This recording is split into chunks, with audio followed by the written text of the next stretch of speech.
You're listening to Well, I Laughed, Part 2 of Horsin' Around. Ranch Ain't Big Enough. Welcome. Hello. Hello. Are we marking the start of the episode here? 14 minutes in. That's fine. I might keep the first little bit in. As I get ready. Yeah. We both get ready. Oh, yeah. It's... God, I'm just like... And this is why I wasn't allowed to have hair, you know? I think so. I think actually, like, you would have been too much of a threat. I feel like Anne Hathaway and The Idea of You. Have you seen that yet? I haven't, but I know it's going to, like, change who I am as a human. Listen, I'm in... Let's actually go ahead. Let me pull this up right away. Yeah. Also, thought that was a spider on my phone for a second. Didn't freak out because I'm a big boy. Yeah, we're just going to kind of... I have a story about that. Yep. So anyways, Hello. Hi. If you're on the Patreon, Hi, friends. please comment on The Patreon or the YouTube? the YouTube. The YouTube. The YouTube. We got a gift from our lovely friend Izzy, and I am dying. So if you're not on the YouTube, I don't even know if I want to spoil it for you, but Grant has a head accessory. It's a lot of fun, and not yet too itchy, which is great. Yeah. I do kind of feel like, maybe this is going to give it away. Sorry if it does. I do kind of feel a little bit like a horse from Tina Belcher's Dreams. Yep. You know?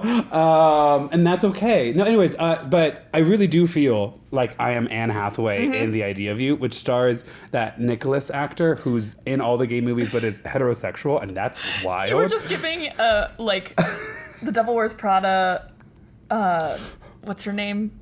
Emily Blunt? No, the Meryl Streep. Meryl Streep. I was gonna say Anna Wintour, but I mean, not saying the not quiet actually part wrong. out loud. Yeah, her when she was like, who was it? That Nick character. And we need to get a hold of Who is it? Rachel. See what she can do to minimize the press on all of this. Oh, what's the name? It's Another like divorce. Louis or something. I don't know. Anyways, the one thing I mean, they sometimes shed a little bit on me because God does not want me to have hair it's on my head, and that's what fine. it's like to have hair. I forget that though. Like I once went swimming with a bandana tied around my head, and when I emerged on the surface, I was like, oh God, I forget what it's like to not be like smooth like dolphin. Don't tell JD Vance. No, because like of all the life updates that we need to do, that's the first one. So the last time we recorded. Yes. Dear listener. Biden was still running. Trump had just survived an attempted assassination. Yeah. And Democrats collectively had just like given up hope on life. All hope. And this isn't probably unusual for me, but I am curious for you. Oh, we are now like 9 days into Harris as like the presumptive nominee. Do you feel hopeful? A little. That's pretty big. If we can move your needle a little bit, you know? The answer is no. I'm trying to act like I have hope, though. Well, I have tremendous news. Thank you. Do you know who is the latest coconut head? Who? My father. I logged onto Facebook today and saw... I, like, literally only go on Facebook to go onto certain, like, Facebook groups or hunt on Facebook Marketplace, but I made the mistake of scrolling my normal feed. Right. And just the number of people that are my age or, like, younger even that were like, I'm not with her. And I was like... Oof. What? With, like, photos of Mama Kamala. No, I understand. Yeah, and I was Mama just like... led the nation. Yeah, I was like, oh. Mala, make America laugh again. Exactly. You've heard that before, No, right? I love I have that. been, the blessing with this being summer break, terminally online. I have even started to coach my dad into saying he exists in the context in all of which he lives and came before him. He never gets it right, but he always knows what I'm saying. To be fair, I wouldn't have gotten it right either. Total coconut head, and you know, my dad at one point, so he was in town. That's why we were discussing this. And at one point, he goes, "Yeah, I mean, I don't know. I think I'm more of an independent than I am identified with like either party." And I go, "And that's what makes you a Democrat." And he goes, It's "What?" really and I true. go, "Republicans aren't like, oh, maybe I'm an independent. Like Yeah. Republicans are like, I'm a Republican." Yeah. Especially in Nebraska, where you live, Dad. You know, Yeah. like this like introspection on your political affiliation. That's what You're makes you a Democrat. Well, kinda that and- liberal. That in your voting history, Yeah. but like also. And the fact that you're actually registered. Right, Yeah. 100%. Ooh, these things get hot quick on the neck, huh? Yeah. I'm sorry, I'm just like... I have 2 layers of hair I'm on right so now. not used to any... How are you guys all... I'm sorry. I'm no longer going to be a bald apologist, okay? I'm a bald exceptionalist now. How are you guys living? You're literally not bald right now. I know. How do you guys live like this? It's like easily 8 degrees warmer in this room. Because I don't know what it's like to be bald. That's actually, no, what's so funny is the first yeah. couple weeks after shaving off my head, back when I was like 25, like I was like, oh, every room is now a little bit colder. It's like honestly so nice. Should I shave my head? No, my Probably hair's just too the first expensive. layer. Yeah. Also true. Yeah. I've invested too much time and money. I mean, as you can tell, if you were getting into wig modeling, it really does help. Good. I just can't. I don't know what to do with any of this. I want it out of my face. I can tell by the fact that you keep moving it out of your face. I have other family updates too. I had something else. I don't remember what it was though. So Maya and I saw each other last night, briefly. Yeah. Briefly. She was like, "What are you doing here?" And I was like, "Anytime I'm getting dinner at this neighborhood, I check your location, girl. You know that about me already."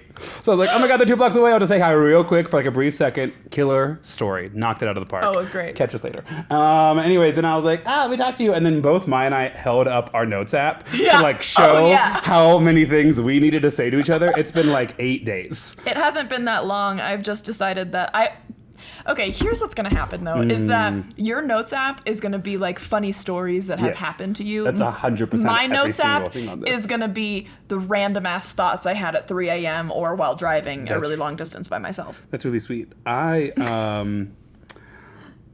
There's one serious thing in here. Okay. That I'm gonna give to you later. Oh, okay. In September. Finally. Your mouthing is not good enough for was me it trying to make it for the elopement. Okay, cool. It's not a full wedding speech because you didn't ask for that, but you just have to pay for that. It's just a couple words on your big day that I wrote when I was feeling emotional at 2 a.m. I've been reading a lot of romance. Oh yeah. I actually am. Here's the thing, listener. I will, if they give me approval, read it to you, but they get the chance to hear it first. So we're going to wait. Anyways, but I then do have also just a bunch of really funny and hilarious stuff that's been happening. So first on the list, as Maya pulls up the rest of her notes, I had this thought, and I don't know if you're going to be able to understand it, but everyone else who listens is, because they're all from the Midwest. Branson, Missouri is such a weird place. And then you move to Denver, and like no one's ever been.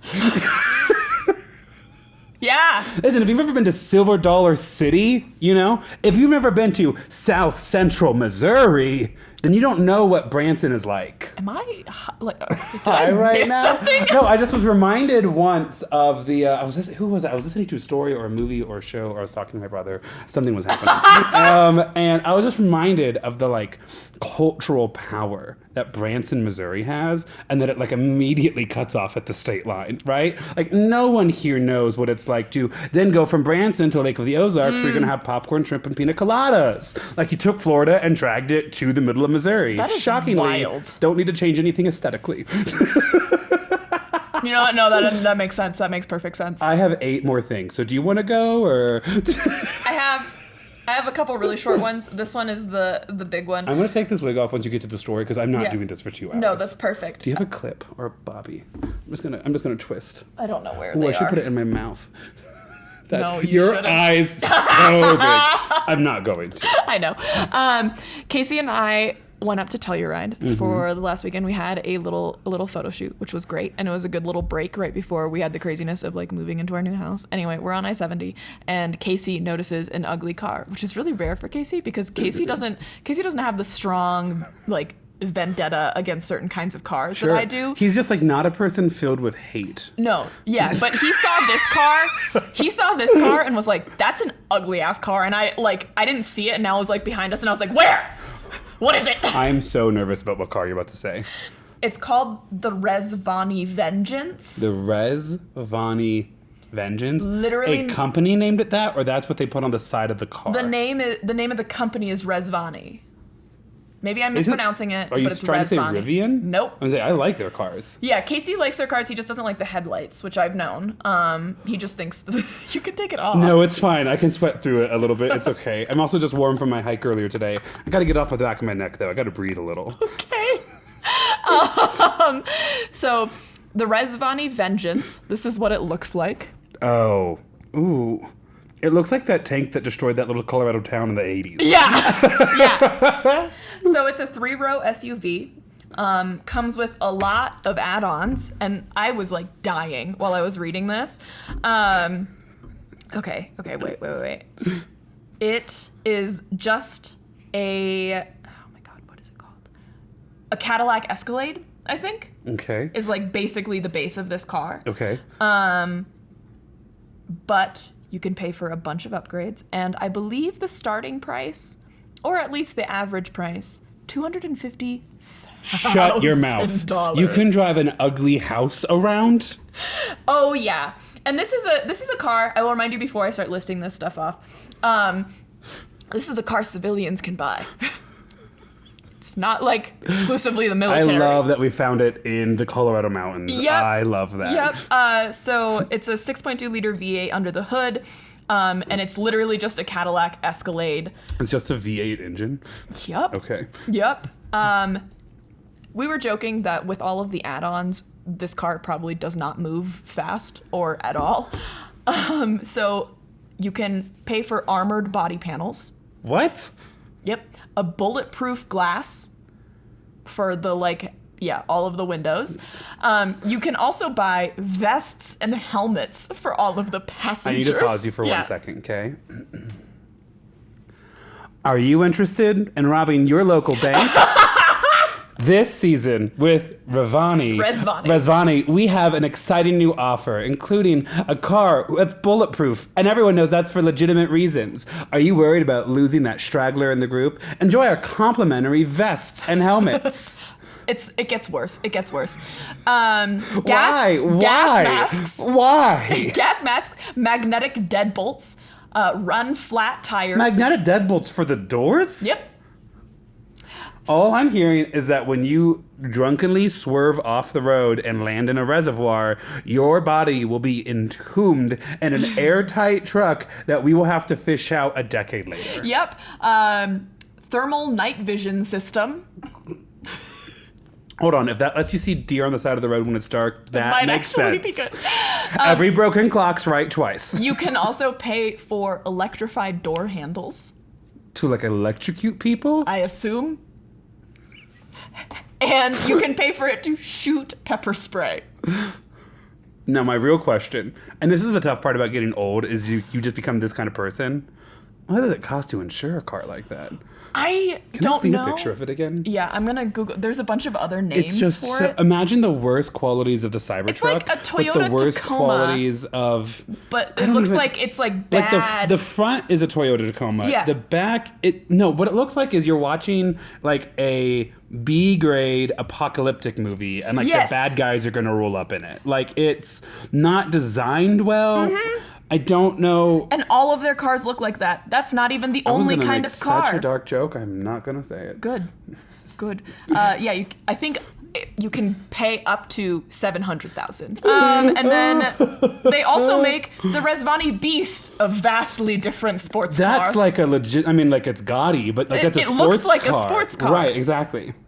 Anyway. The first two looked like cars you Unhinged. designed in kindergarten. Mm-hmm. In The Sims, too. And everyone's like, oh, look at them. They're going to be a designer one day. Cool. Okay, that's what I had to say. I am sure there are marks on my head.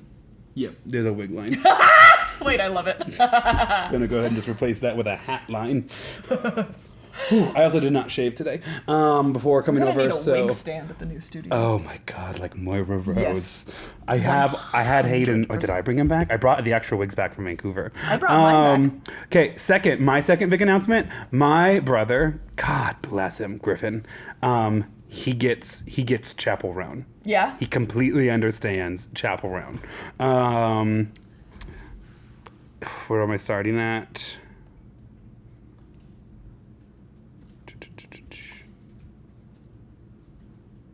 Okay, so Griffin texted me. He was like, out of the blue, one night, it's 9 p.m. my time. Griffin goes, so you're probably a huge Chapel Roan fan, aren't you? The answer is yes. And I was like, of course I am. Yes, I love her to death. Yes. And Griffin was like, yeah, I totally get it. I'm assuming, he said this.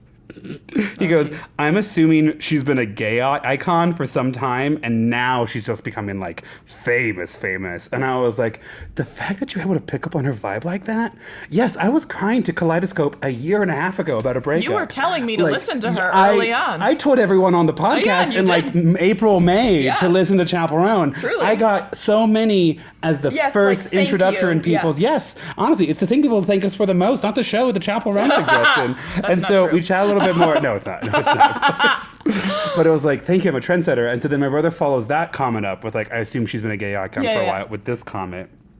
He goes, I was randomly watching the music video for Pink Pony Club, which is 4 years old now. Yeah. Also, pause for a second. The Venn diagram of gay dudes and straight dudes like does have some really interesting overlaps.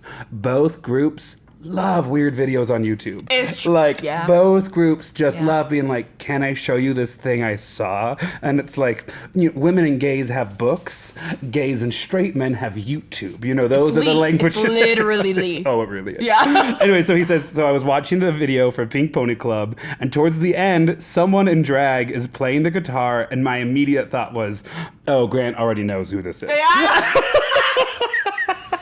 Apt discussion. Correct. Speaking of Pink Pony Club, have you heard any of the weird covers of Pink Pony Club that have come out? Because this one fits so well. And I'm not even going to show you. You got that pulled up so fast. The screen. Yeah, because I put it in my notes. TM, what we're about to show y'all. TM, Tars. Yes! Plankton.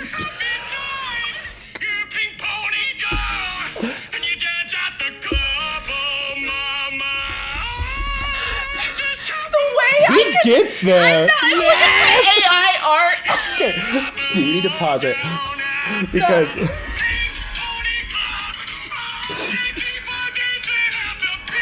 just like it's the perfect voice. Maya, I'm laughing. So good. It's tears of joy, but also of regret.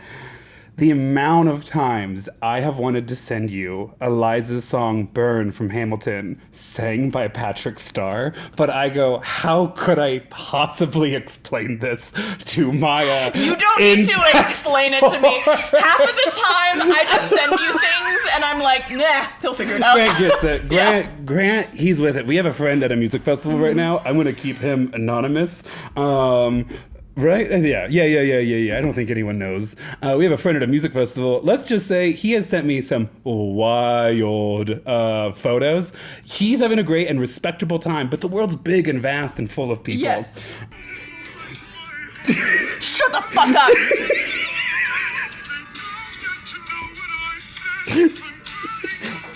Just wait for the...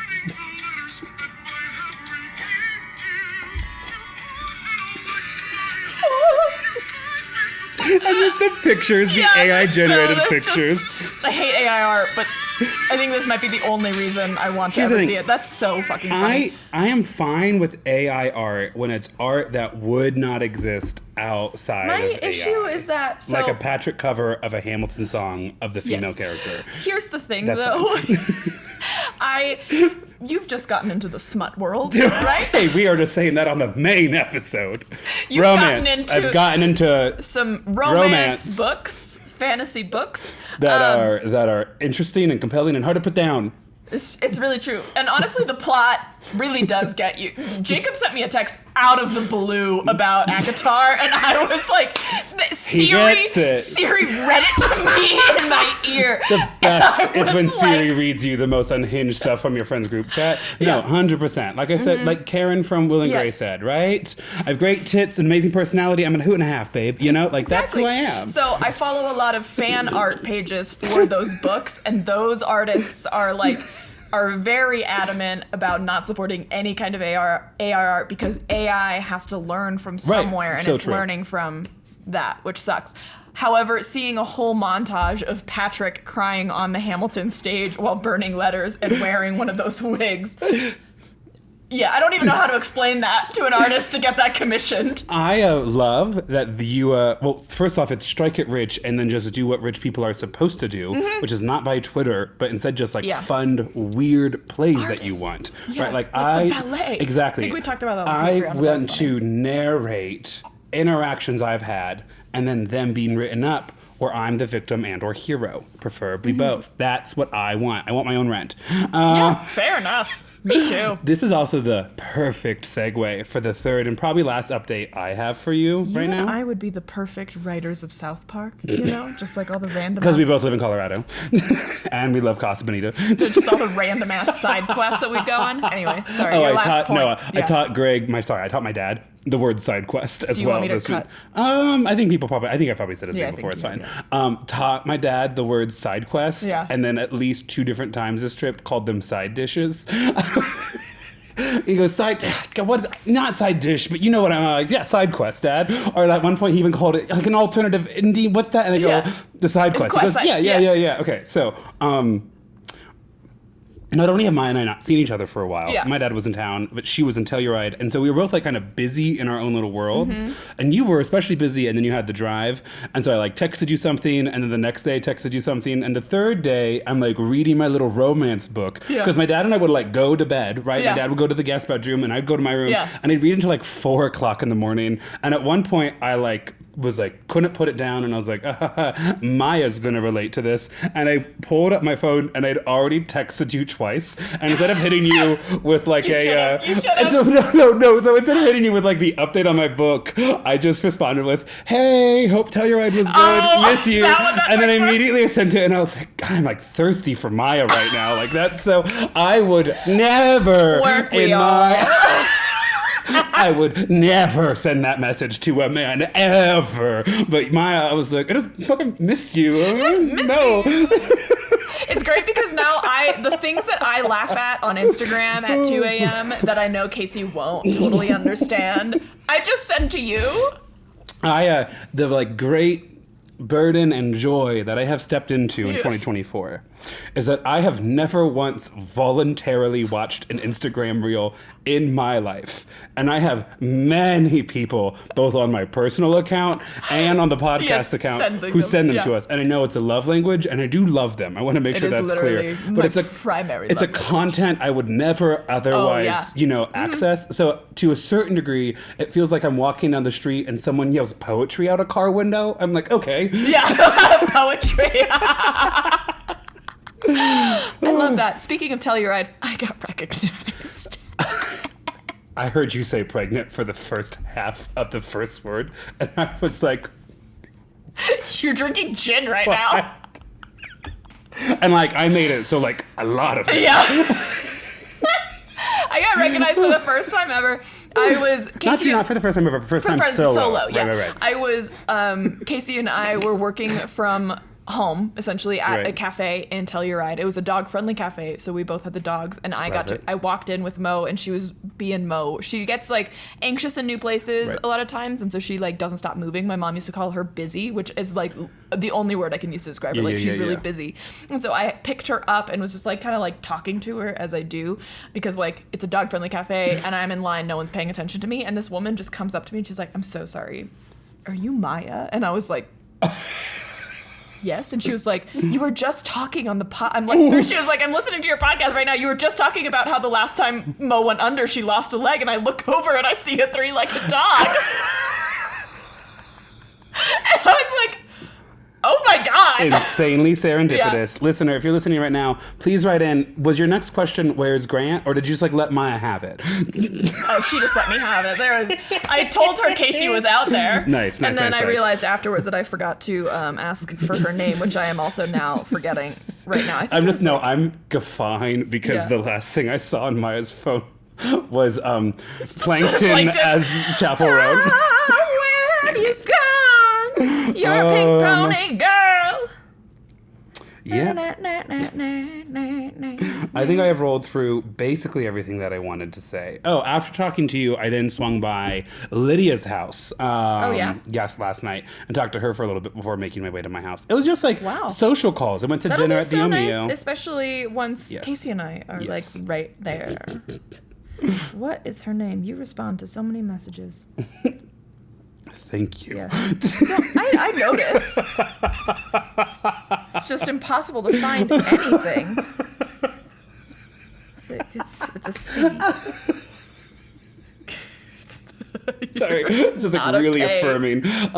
Earlier today, I went on a hike, friends, and I am not going to share. Carla! Shout out, Carla. I wanted to say Carol, and I knew that it wasn't wasn't right. Shout out to Carla and Oh. Tell Your Ride. I actually do have one more story, Okay. and this happened today. Okay, Oh. so I went on a hike, and it was fantastic. And I have just accepted that I'm not gonna ever really get up super early in the morning to like do a sunrise hike. Yeah. I'm gonna be on the trail at like 11 or noon. Like that's when I'm gonna start. I'm just gonna go through like a really hot hike, which. I want to keep that all in. That was hysterical. You really just... It felt big and it was small. It was fine. It's fine. Everything's fine. Anyway, sorry. Went on a big hike. Had a great time. Started that hike like at 11:30. So other than like coffee and my medication and like a granola bar, I didn't have a big breakfast. I'm not a big breakfast person. Yeah, same. But then as I'm wrapping up the hike, it's like now dangerously 3:15, and I'm like, oh, I am starving. So I go to the grocery store. This is a boring part of the story. I'm sorry. I get everything. I'm in self-checkout. I like put all my things on the self-checkout because my King Soopers never has baskets. We've already talked about that, and I've accepted it. It's a whole thing. And as I put everything on like the counter to like do self-checkout, my kombucha rolls down and like lands fortunately like Okay. half on my hiking shoe, so it good. doesn't It shatter. doesn't shatter, But yeah. it does like the pressure and it pops the lid and it leaks a little bit. Right. Like that. And right, exactly. So I like take it up, I go over to like one of the employees that like supervises Yeah. the stuff, and I'm like, oh, so sorry. And they're like, no problem. And like I throw it away and I grab a couple of like napkins and whatever. It is maybe a 90-second conversation because I have to wait for her to finish Yeah. up something else first Yeah. to be like, hey, so sorry. did this. Right. Yeah. And they're like, oh, no worries. We'll get someone to mop it up. I come back and someone is checking out at my register. No. It is. I like No. pause for a second and I'm like, are you just buying the things that I put there? And no, he has 3 jars of pickles like in his hand, and he's like just checking out what above. have you done? And it's so weird. I for a second I think it's an employee, but then I realize it's definitely not an employee. The only way I can describe how this man was I hate men. was he looked like a dad who was about to be drunk at his son's high school baseball game. I can Like respect that is the like in a crazy in a bad way. vibe, right? Okay. Like don't want to hear his thoughts on women kind of way. And so I'm just gonna pause there, like with a napkin in my hand, because what is this completely oblivious man doing? Standing in a huge puddle of kombucha, which smells like vinegar. Yes. And I'm like standing there watching this whole thing happen, and the guy who was at like the station next to me, who was buying a 24 case, was having a great time. Also, pretty cute. He like kind of looks at me and looks at the man, and we just have this moment, right? Yeah. Especially as white guys, where we're just like, I'm too much of a coward to say anything, but Yeah, this is but- weird, right? I'm glad that you had that person to be like, This What? Is, also, then I turn around and every single like register is open behind me because there's Oh, like yeah. 8 and it's like in an alley format. And I'm like, let's have big thinking here. Let's have big thinking Maybe here. there They is were no all other- taken, and he was like, the guy's not here. Maybe he ran off to go get something, and I just have 3 jars of pickles and a bag that I won't be paying for, right? Like Yeah. maybe, and I'm like trying to be big here, but what I'm actually thinking is that it's 4 o'clock and I haven't eaten anything today, and it's you're- like yep, 7 yep, miles, yep, and I'm yep, like, yep. get out of the way! shaking. And I can't because I'm in like a gay little bandana Yes, and like a yes, little yes, yes. hat, and I'm like, I have like a national park spread love Yeah. shirt on, and I'm just like, and there's a thing in my mind that's like, what am I about to buy that I will sacrifice as I throw it against his car? And I'm like, this isn't who we want to be. We're only grumpy because we're super hungry right now. Like, you can allow yourself to feel these emotions, but also you should recognize that they're probably not as actually legitimately intense as you're currently feeling them. And then yes, just like yes. fume for a second, and then I don't do anything because like, I'm a coward. But that was me too. today. You just made me think of a story that I'll tell you later. I'm trying to do this thing. We can actually jump back in now. Yeah. Okay, I don't know hi. if we're fully in. One of the know. things oh no, what did I do? It's not. Nope. Oh, no. Although, wow, okay, there is a lot happening in my notes app that I was unawares of. Oh, good. That's fine. I'll just put that down for right now. Something I'm trying to do this year as I get back to school, I'm trying to only bring a cute little tote bag into work every day as opposed to like a big honkin' backpack or whatever, because I will have 2 computers in my life. But anyways, that's besides the point. Same. Maya, I'm kind of in the mood to horse around. Are you in the mood to horse around? I'm in the mood to horse around. Grant showed up while I was finishing up my notes. To give you preface, I'm not going to say that this story is like not worth listening to, because it is. It's interesting. But I am saying this is no Scott Peterson. Like, I pulled this together in the last 48 hours. And not to say that I don't pull together stories in the last 48 hours, but Casey and I literally just closed on a house like yesterday. And we're in the process of moving in. And I just spent 2 hours today trying to like figure out how to transfer the ring system. Someone needs to work on that, by the way. Transferring ring systems. I'm not the one that's going to be able to crack that. No, yeah, but transferring ring systems just seems like basically you have to scan a QR code on the device, which, by the way, if they have it screwed into a wall, becomes very difficult, which I figured it out. But I unscrewed one of them, and there's a sticker with the QR code. Took the sticker off. And I spent like an hour or so on Google being like, how do I still transfer this to myself? No sticker. Yeah, with no sticker or no QR code. And basically they were like, you can call Ring and hope they help. I hope they help. And there's a chance they won't. And I was like, you're telling me because someone took a sticker off and I don't have the original packaging that this is now just a piece of plastic. And it's only, right now it's only like the floodlights over the garage. And so it's like, not a big deal, but it is arguably one of the more expensive pieces. Sure. And we would just have to rebuy. Well, also, if you tell me I have to rebuy that? And if you ditch it, it's not like the next tenants are going to have access to it. Exactly. And so I like had to message our realtor being like, hey, right, help? Help? Do you know what to do? What do I do now? Can you not just rip it off the wall and then reinstall it at the new house? Well, it is at the new house. Like, it came with it was already installed at the new house. Oh, that's what you mean. And now you're trying to get access to it. And so, like, I got access to a couple things, or, like, figured it out, because Ring was like, okay, we know what this is, what piece of equipment this is. It's already registered to a different Ring account, so we're sending a notification to them to have them release it. And if they don't do that within 15 days, then, like, we can talk. But if it doesn't have the QR code, you're just like... hoping that they respond? You're telling me you didn't know all the equipment that was on this property? My brother in Christ. What? But see, the thing about home moving is that it's so simple and stress-free. It's so simple and stress-free, and not a stress on my beautiful relationship with my amazing fiance. Hot again. At all. And I am being a little sarcastic, but I don't think anyone would judge me for that. No. We're both I wouldn't stressed. buy a lot of IKEA furniture right now and then try to assemble it, but otherwise totally fine. We found out... We assembled one piece of furniture together, and then both of us it was when I was moving into my apartment. He wasn't even moving in with me. He was just helping me move in. And after one, we were like... So probably never again. Yeah, we should just, like, set up different furniture. I had an ex who helped build the chairs on my dining room. Yeah. And that process actually went so well, I was like, well, from Nebraska, I do believe now we have to get now we're married to each other. Legally. Oh, we weren't. But the chairs work so good. It really is. Now. Yes. It's fine now.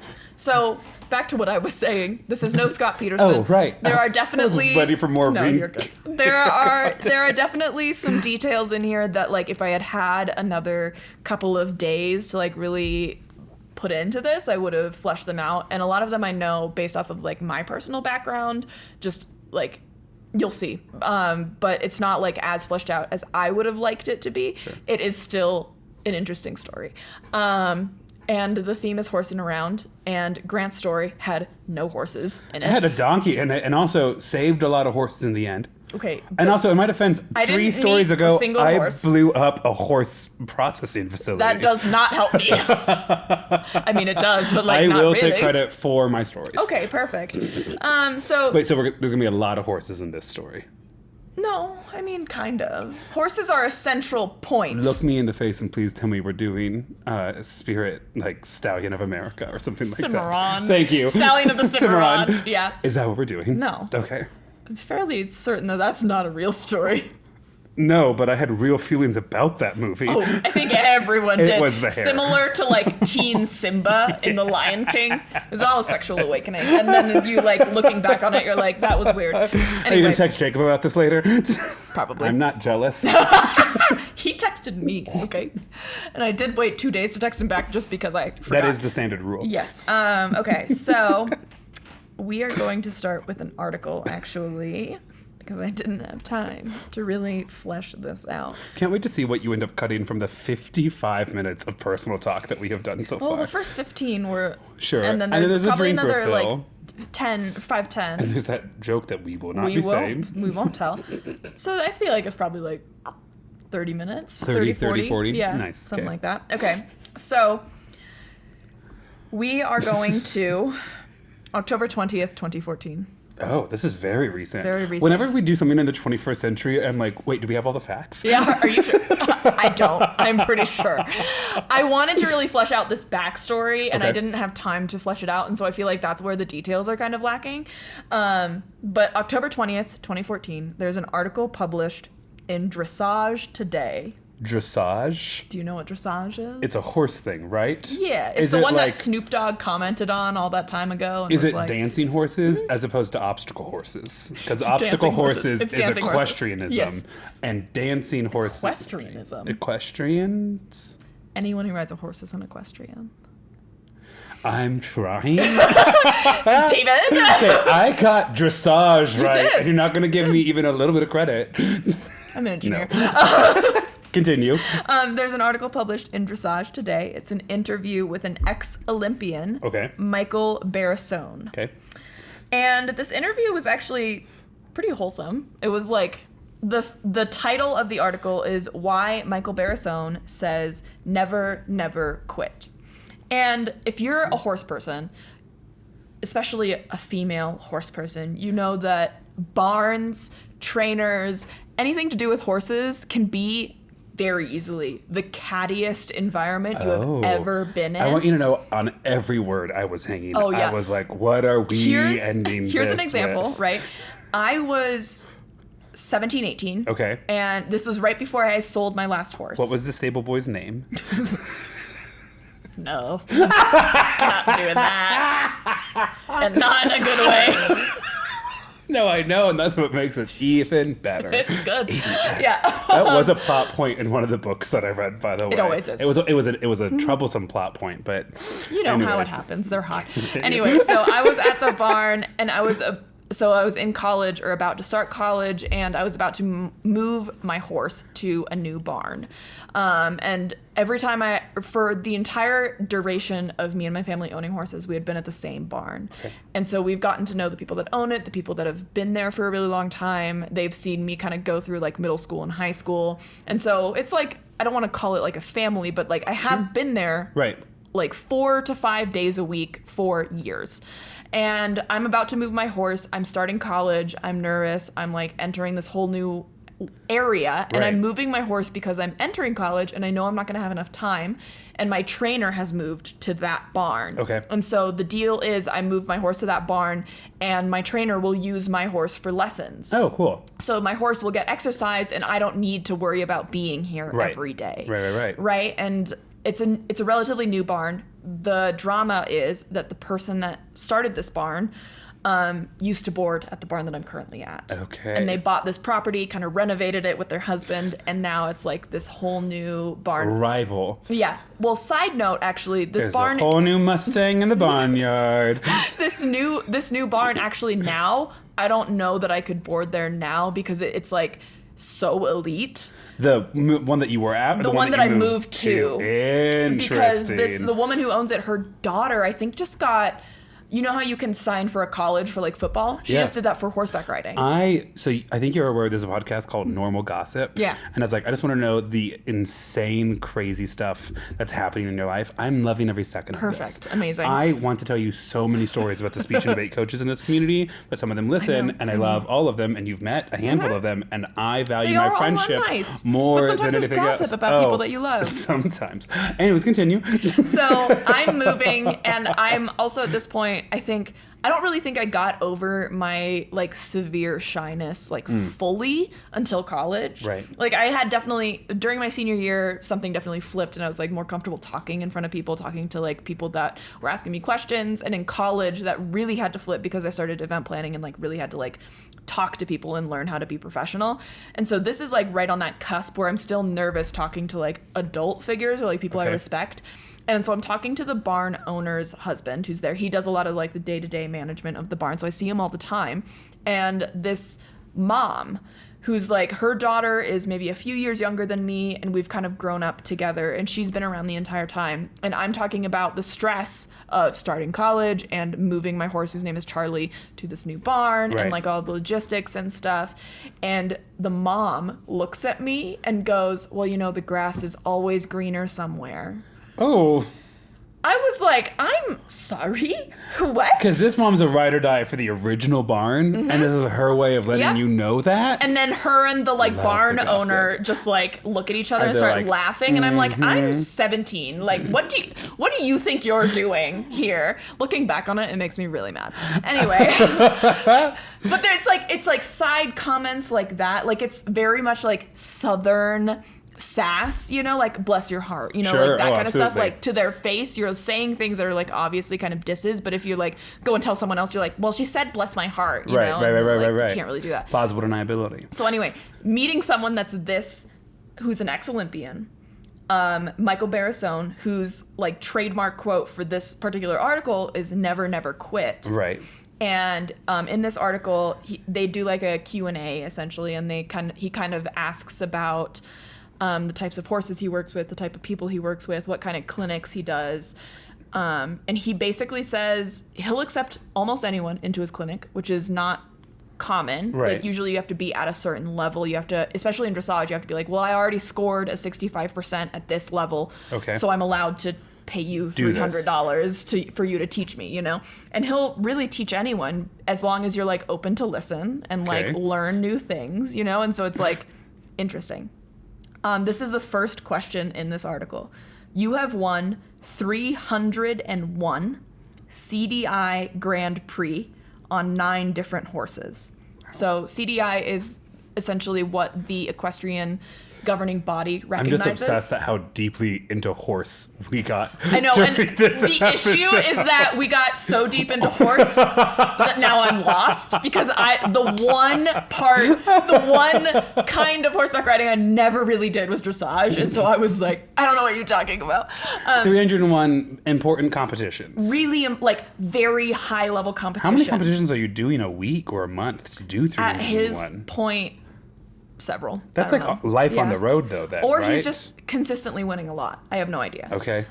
So he has won 103 CDI Grand Prix on 9 different horses, which is also important because sometimes people will have 1 or 2 horses that they compete on. Right. So that means he's either trained 9 horses to be up at this level, or he like rides often enough to have 9 horses he trusts enough and are good enough to win Grand Prix. Because for dressage, I think especially, you're not just judged on the rider, but you're judged on the horse as well. Yeah. And so it is saying something. I don't know if you know this about me. I have a cousin that shows hogs, like prize-winning hogs. The like. Yeah. Yeah, the freaky eye contact. Yeah, he's very good at it. Yeah, and so you gotta be. I actually had almost an exact same conversation like this with my mom a week ago. Anyways, cousin Trevor, super proud of you. Yeah, no, it's cool. It's just terrifying. He has pigs that never spend any time in the dirt. That's how well treated these pigs are. Yeah. Okay. So the question: you have won 103 CDI Grand Prix on 9 different horses, most of whom you have trained from A to Z, meaning from like basically breaking the horse to competition. Have you met all the potential and unforeseen challenges of training young horses through the levels during your career? And he says, no, I have not even come close. We buy a lot of young horses, so I see something new every day. I have a couple of youngsters at the barn that I think are fantastic, but one has stuff that he throws at me that comes in a form that I have not directly dealt with before. It's fundamentally the same, but it comes in different orders. And he talks about having like a good support system and like other trainers he can rely on, and just basically the day-to-day challenges of being a horseman and like understanding that ego can't be involved when you're at the barn. But he has a lot of like really interesting comments. Like he mentors a lot of 20 to 30 year olds, which is not necessarily common. Like and then 20, 30-year-old adults, you mean? adults. Yes, okay. Yeah. So he seems to be a cool guy, and that's 2014. I feel like we're on the cliff of something. I feel like you've Yes. built us up to this cliffhanger. Oh, yeah. Okay. I'm like, if it's next hour about like dressage, like that's interesting. I'm surprised. Oh since no, you it's don't a know. whole event. Okay. It's a whole thing. So Michael Barrasone is a USA Olympic dressage team member. He was an alternate, I think the second alternate, but that year in 2008, 2 people were unable to compete for whatever reason. Okay. So he did end up competing. I tried to find out his Olympic record to like see if he won How any he did. medals. Right. It was really hard to find just because of the rest of the story I'm about to tell you. You Google his name and like all that's going to come up is what I'm about to tell you, not necessarily his Olympic record. Now I'm incredibly nervous. Yes. After doing the Olympics in 2008, he started coaching a lot and training horses. So he coached a 3-day eventing team in the 2012 London Olympics. The 3-day eventing is dressage, cross country, and show jumping. So obstacles and dance, I guess. Okay. He trained Alison Brock, who is a bronze medalist at the 2016 Rio de Janeiro Olympics. So Kind of crazy that they got to fly all the horses to the Olympics. Oh, I'm it's sorry. absolutely I know insane. that's not No. what the point of this story is. I am on but, so like, many horse Olympic TikToks Sure right you now. are. Yeah, it's insane. Because, like, sure, I mean, like, you got to get, like, Tom Daly and, like, Michael Phelps and, like, Ledecky there, and, like, that's good. But there's, like, a plane of horses. And it's crazy because horses do not travel well. Yeah. And are They not. will travel themselves or they won't go anywhere. Yeah. They're like Midwestern you give, dads. You give water to a horse in a place that they don't know, and they're like, I'm not drinking that shit. Which, like, evolutionarily makes sense, but also, like, they could die. Right. Which that's another molehill that I'm not going to talk about. Anyway. He very quickly becomes the most sought after dressage trainer in the world. He's trained Olympians. He also like is willing to host these clinics for kids and for 20 to 30 year olds and people of various levels. He's just really invested in training and training horses and training people. To give you an idea of just how sought after he was, in 2012, the Colbert Report was doing something called the Sport of the Summer, I believe, or maybe it was like the Summer of Sports. I'm not 100% sure what it was. Anyway, for whatever episode this was, Stephen Colbert was like, the sport is dressage. Right. And so the Colbert Report team had to call like the United States Eventing Association for horseback riding to see how they could get Colbert involved in dressage for an episode. Some way. And they were like, what trainer should we call? Their first response, Michael Barrasone.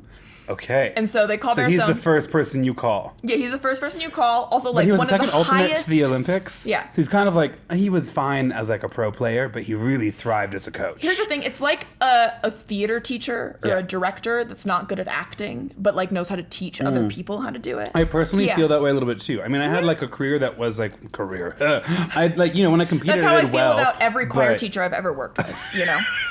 I love you, Terry. I have a TikTok to show you, and it's about orange juice, but it's not about orange juice. It's so funny. Okay, I'm excited.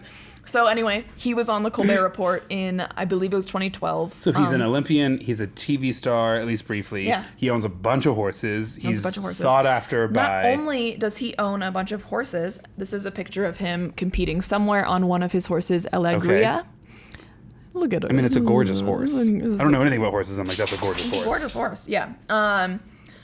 So not only does he own a lot of horses, he owns a lot of property. He has 2 places to train at that they snowbird, essentially. Okay. So in the summer, they have a headquarters that's called Hawthorne Hill in New Jersey. That's pretty... It's beautiful, cool. also. And then in the winter, they're at, oh gosh, I heard them pronounce it on the docuseries episode. That word. Oh, what state is that? Loxahatchee is Florida. I would say Loxahatchee then, probably. Yeah, Loxahatchee especially Grove. if it's Florida. Yeah, which is their winter headquarters, and it's just outside of Palm Do they Beach. bring all the horses down from New Jersey to Florida? Probably. Wow, okay. Yeah, I don't know. So enter our other main character of this story. Okay. Lauren Canarak. Oh, no, it's a murder, isn't it? I'm gonna say right now, you can root for anyone you want in the story. Okay. No one dies. Okay. There are definitely some You just injuries. said it's a Scott Peterson story, but no, it's not. And now you just introduced me to this woman after getting to know this man's career. You know, it's the joke we made earlier when we were filming the present opening, where it's like, look at who would have ever thought they'd become a murderer. So no one dies in this story. No one dies. Okay. There are some injuries. All right. However, none of those injuries. I can do a Tanya Harding story. I'm all about that. No injuries or deaths occur to any animals at all. Okay. So we have 0 animal abuse and no human is murdered. Everyone is still alive today. That is, by and large, the same warning I gave my story. Yeah, I know. And then I forgot about that one really terrible moment of animal really abuse. sad. I had ears. Anyway. Laughing at the forgetting, not the abuse. Exactly. So Lauren Canarak around this time is 37. I believe now we're in the year 2018, 2019. Okay. She's been into horses, I think, since she was probably a teenager. There's a story. Her dad's a lawyer, like a kind of a big shot lawyer. It does feel like a hobby that you start at an early age. It feels like a story you start at an early age, or at least start while you're still an adolescent, right? For sure. Because you need to be in a certain place with your family, like monetarily wise, to be able to even do it. And also, as a person who saw a bunch of late 20 and early 30-year-olds go horseback riding on your bachelorette party, you get old enough, and if you aren't introduced to them at an early enough age, horses are actually huge and terrifying if they are brand new to you. So I think there's an element of that too. Yeah, the older you get, the more money you're willing to spend on a horse, because you realize the more money you spend on a horse, the less likely you're about to get seriously injured. I had a friend, this woman, she was probably 40 or 50 at the time this happened. She got bucked or fell off pretty hard and broke both of her like hands or arms or something. And what a terrible story that ends there. Yeah. Anyway. Once you get older, I did deal with a lot of older women, especially that like they got to a certain age and either they got injured in some way or someone they knew that was around the same age get injured, and they were like, so anyway, that's it for that for me. Oh, so I'll just watch from the grass. Like my bones are too brittle for this, because I fell off a lot of times, and like looking back on it, if I fell off like that now, I don't think I'd be okay. Yep. Okay. So Lauren Canarak. She's 37 at the time of the story. She does start, I believe, when she's in high school. 37 or 27? 37. Okay. And she has gotten good at dressage. She's enjoyed dressage. That's just how the discipline that she's ended up in. But she is looking for a top dressage trainer. Okay. And obviously, Michael Barrasone is like he's the guy, right? You know, and so he's hosting all of these clinics. So March 2018, Lauren attends a clinic for aspiring dressage horsemen. It's hosted at Hawthorne Hill, their New Jersey place. It's hosted by Barrasone. And Barrasone sees something in her. He's like, "You're gonna be a star." And you know, I love the Atlantic accent.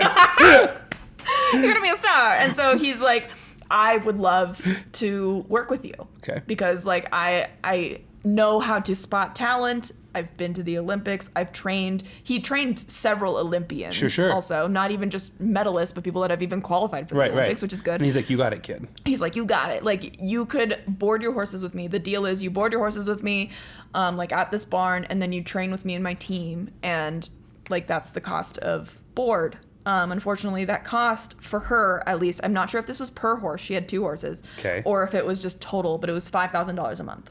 Whew. Yes. Okay. So that's the care for your horse. And like, if you're a horse person, like, yes, that's expensive, but that's like not super expensive. It's reasonable in this world. Okay. The barn that I currently ride at, and it's not a Hawthorne Hill or anything. I know board for your horse per month is around $900. Wow. So and in 2018, I guess I didn't have a horse around then, but the barn that I boarded at in high school, the nicer stalls that we were in, which would be the stalls that they were in, was like $500 to $600 a month. That was back in the 1990s. No, that was in like 2013. Anyway, so Lauren Canarak and her then partner, boyfriend, at the time were like this is Lauren's dream. Okay. We want to make this happen. We can't like afford this reasonably. $5,000. And so he's like, okay, if you do this, you board your horses with me, you train with me, I will throw in an apartment for you on the property. What? That becomes a great deal. Yeah, it does. Yeah. So as long as they're in training, Barrasone provides an apartment for them. And when he's asked about this on the docuseries, after the rest of these events happen, his response is like, everyone has to pay bills. Sure. Yeah. And like that's true. Like like what a way to you're like invested in this person. So they're person. going to give him $5,000, but it's going to board 2 horses and 3 humans. 2 humans. Yeah. 2 humans. Yeah. Okay. Yeah. Uh-huh. Yeah, that's not terrible. And so Lauren and her partner, his name is Rob, are living at this like the big white house on Hawthorne Hill. There are other people living there, so it's them two, Michael Barrasone, this woman Mary Haskins Gray, and Justin Harden, who are his assistant trainers. This feels like the start of a murder mystery. I know you said no one dies, but it's like lightning, rainy night, right? And they're all gathered in the dining room. There's horses. Like, and then they lock the door and they're like, no one's leaving until we figure this out. Exactly. Yes. Knives Out 3, horsing around. Listen. Okay. So, Mary, the other woman that's there, is also a Grand Prix rider. Okay. She's a divorced mother of 2 and is Michael's girlfriend at the time. Which isn't complicated at all. Not complicated at all, no. However, Lauren Canarak is like, I was sought out by this guy. I am a great rider. I've been looking for this opportunity. She is mad when she finds out that she's not going to be exclusively trained by Michael Barrasone. What? For a discounted rate? And there's 2 assistant trainers there. Right. And training often doesn't just mean like you going into a lesson and learning. A lot of times that involves like your trainer getting on the horse and spending an hour with them. You're not even there. Right. So it's a lot. And she's mad that Michael Barrasone is not giving her this exclusive attention. So she has a partner who's like, I'll move into a literal horse ranch for you. That's one of the things that I wish I had gotten time to do like backstory on. I was like, why? Who is this man? I'm like, listen, lonely listener, half the listeners, like that's an insane level of I think they're commitment. married now. God, good on them, you Good know? on 'em. And no, like, Yeah. you, especially when it comes to like Olympics and stuff, Yeah. like people really do, like the other members of the family put lives on hold for it. And I think that's a tremendous testament to human spirit and stuff. No. Unless it's the summer for you. I live by myself. I mean, I loved when my dad was visiting. Obviously, I did. He was here for 4 days. How wonderful. Everyone likes their space back to the way it was. Dude, Casey will not buy a comfortable bed for any of our guest rooms. Because intentionally? Yeah, intentionally. The bed that we have upstairs in our guest room right now is not going to be the bed that's in our guest room at the new place, largely because Michelle is buying the bed for the guest room in that place because she has a deal. She's like, that's the bed I'm staying in. Right. I'm going to buy it. And she's not wrong. And she's genius because that bed sucks. My parents are kind of on the same trend, except I will sometimes sleep in my guest bedroom on the coldest nights in winter and the hottest nights in summer, where it's like my actual bedroom isn't as well insulated, but like there's other reasons why it's my bed. It's like whatever, but it's like this mattress isn't my mattress. This mattress is kind of sucky. Yeah, couldn't imagine moving into a horse complex. Yeah, for my essentially a long-term for my long-term girlfriend who is mad that her trainer is also training his girlfriend. No, she's not mad that her trainer is training other people. She's mad that she is also getting trained by the assistant trainers. Oh, that's a reverse. Yes. She's like, I am better than you. Yeah, like Don't you need to set me. aside more time and let your assistant trainers take on more because I don't care about them. Oh. And his girlfriend, Mary, is one of those assistant trainers. Oh. Yeah, right? So she's like, I don't like my roommate / your girlfriend. Yeah. What is this, undergraduate? Literally. Okay, so she wants to be exclusively trained, but that's not the deal. Getting trained by Barrasone means getting trained by his community, which includes the assistant trainers, Justin and Mary. Trained by the people who he trained. Summer in 2019, Lauren begins posting dramatic complaints on Facebook. And she's still living there, right? She's still living So there. are both her horses and her partner? And she's probably interacting with the people that, like the other people They're that probably Michael all is... Facebook friends. The other people that Michael is training, right? Because this deal that she's gotten is not something he offers to other deals, leading to her feeling special. Right. But he has a lot of other clients. Of course he does. So everyone knows who she is because she lives there, and she probably knows who everyone is. And so, and at this point, she's what, 39? It's 2 years later. No, I think this might still be 37, 38. But that's still like, as a person who's 31, you're an adult. That is not appropriate to do. Yeah. Listen, I have find the Google reviews, make it anonymous, like yeah, or set something on fire, but you don't post it in public. It's true. As a person who still has a lot of work to do about expressing my own negative emotions around things, it was a pretty transformative hike today. Rain for a little bit. Anyways, you can't do that, babes. No, you can't. You can't just be like, the place where I live and the person who trains me and the nice discounts he's given me isn't giving me enough time and attention. Because she knows Michael Barrasone is like a big big figure deal in her community. So anyway. First thing I do, I run if someone texts me or needs too much of my time. Couldn't imagine that person also then getting a discount from me and living at my house. And then talking shit on social media. But the greats are always divas. The greats are always divas. Okay. So at this point, there's a lot of tension, obviously, in the house. And it seems from Michael's side that there's almost a level of obsession. And so the docuseries that I watched, it's actually just one episode of 48 Hours that they cover this thing. But Lauren is interviewed. But they have to do a little title card thing, explaining. Right. Lauren's interviewed, but she refuses to talk about the events of the crime. So she talks about her history in horseback riding, how she met Michael Barrasone, where she's at now, but she does not talk about the events of the crime. Okay. At all. I'm very much what was the crime? Yes. What's in the bag? So, hey, Facebook. Oh no. Here, this next section. There's so many other, please don't tell me they're gonna wake up to, you said there's no animal abuse. There's no animal abuse. But there's not gonna be a scene from The Godfather where there's a horse head in the bed. And that's your message. No. Okay. I would not have covered the story with the same light as I'm covering it now. You cover the story at all. Yeah. So Facebook, this is a post that she makes, I believe, early July 2019.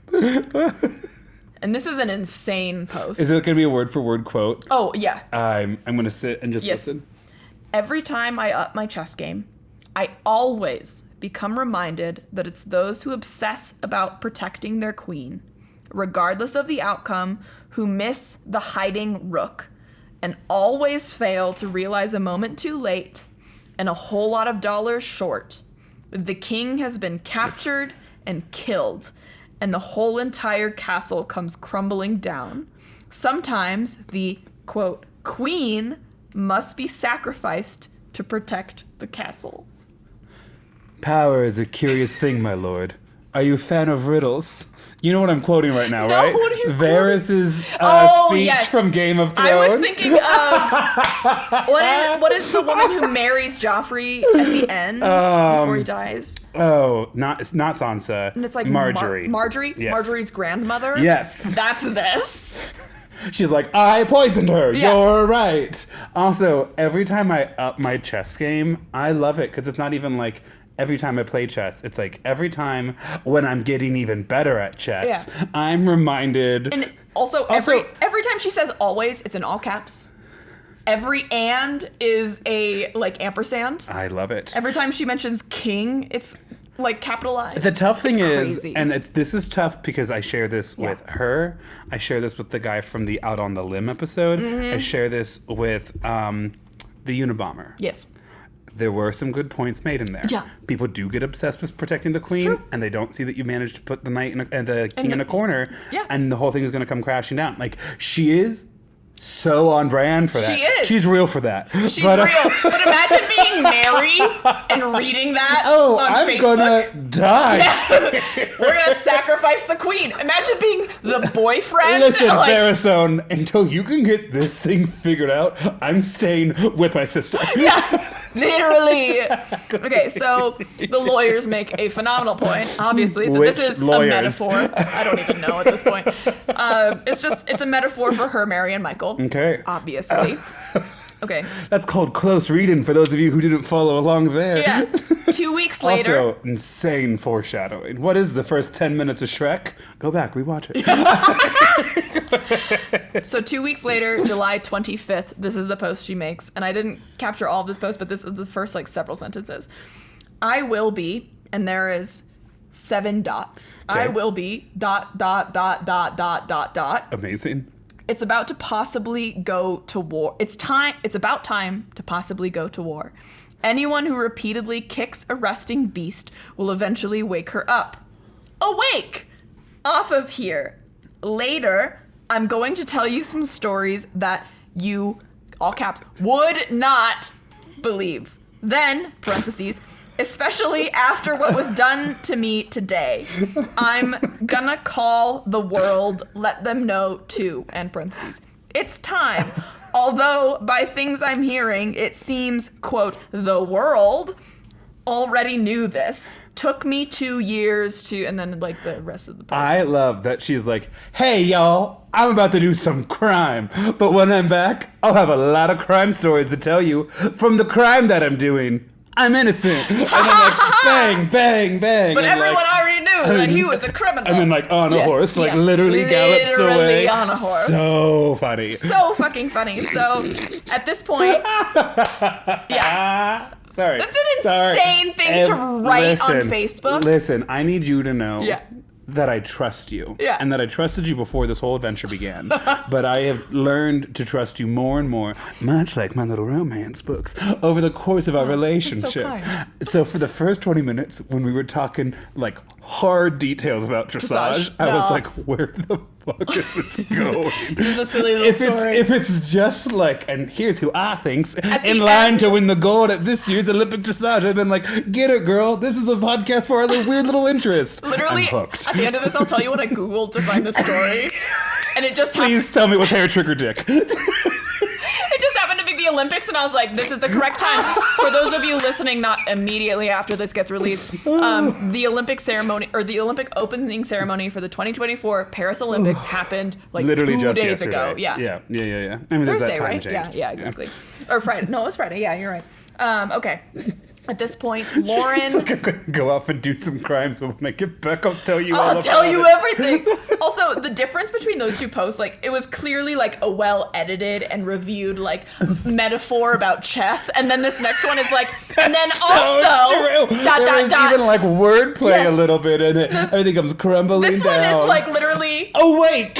Trump. Get it, like, Maya just Angelou. like, just like rambling on something, and I was like, are you like who proofread that? It's touched in the wind. Because I have a guess as to what I'm gonna hold on. I'm gonna put my guess as to what we think God, the you're a crime magician. is. Yeah. I'm gonna put my guess in right here. Okay, perfect. And Lock then, it in. Oh, yes, 100%. I'm going to now show just the camera. Go ahead and zoom in there. Not going to happen. Yeah. And there we go. And there we go. Okay. So at this point in the docuseries, Lauren is interviewed, or maybe no, Lauren is interviewed about this. She just doesn't talk about the specific crime. Okay. She is concerned that her horses are being mistreated at the barn. Okay. She It's because they're just not being touched by Michael. literally could not tell you Okay. what led her to believe this. Okay. She believes they're being mistreated, misfed, etc. There are rumors from other people that were like being trained at this barn, that have horses at this barn, that she's coming into the barn in the middle of the night for like no reason. Lauren does say that she had a horse that had special needs, like Okay. probably Round the like clock care. yeah, probably some kind of like ointment application or like some supplement or medication. It's one of these great stories where like every detail is weird but also justifiable makes if you sense. attach a reason to it. Exactly. Love those kind of stories. Exactly. But there were rumors going around from those people that knew that she was going into the barn in the middle of the night that she was threatening to mistreat other people's horses. Ooh, okay. Yeah. There's no direct evidence for any of this. It's all rumors. As a horse person, none of these accusations shock you though, right? Okay. No. One time, for example, if you know what desensitizing for a horse means. Okay. So horses are spooked by a lot of things. And so a lot of times when you're training a horse or like just doing work with a horse, you'll do some desensitizing. And that can be like walking them over a tarp because tarps make lots of noise and that's scary for horses. Right. Or like throwing a lead rope over their back or something like that. I was doing that with my very first horse, Baron, and I had a lunge whip, which is like it's like a long kind of stick and there's like a trailing piece at the end, and you use that to lunge them in a round pen, which if you're a horse person, you know exactly what that is. And lunge whips, you can't really do any damage. Like, you can make them make the crack sound, but you kind of have to try really hard. Right. And it's not like a force multiplier. yes, yeah, exactly. okay. And so it's really just to like get the whip farther out there so you can encourage them to move forward. Gotcha. And like tap them on the butt and stuff. I was doing desensitizing with Baron with a lunge whip, and I was just like kind of circling the whip around. Right. And someone called the owner of the barn that I was abusing my horse. Nice, good. It was good, like excellent. dark, so I think the person just like heard the sound of the whip sure, and thought I was abusing. But that's where all this comes from. Like, people are they care so much about their horses and which any is good, other animal, which is good. But it's also like, I mean, you could have come up and asked me. Right. Or looked. I think I was like 16 at this time. Everyone, I think, understands this. Like, as a teacher, you'll hear this.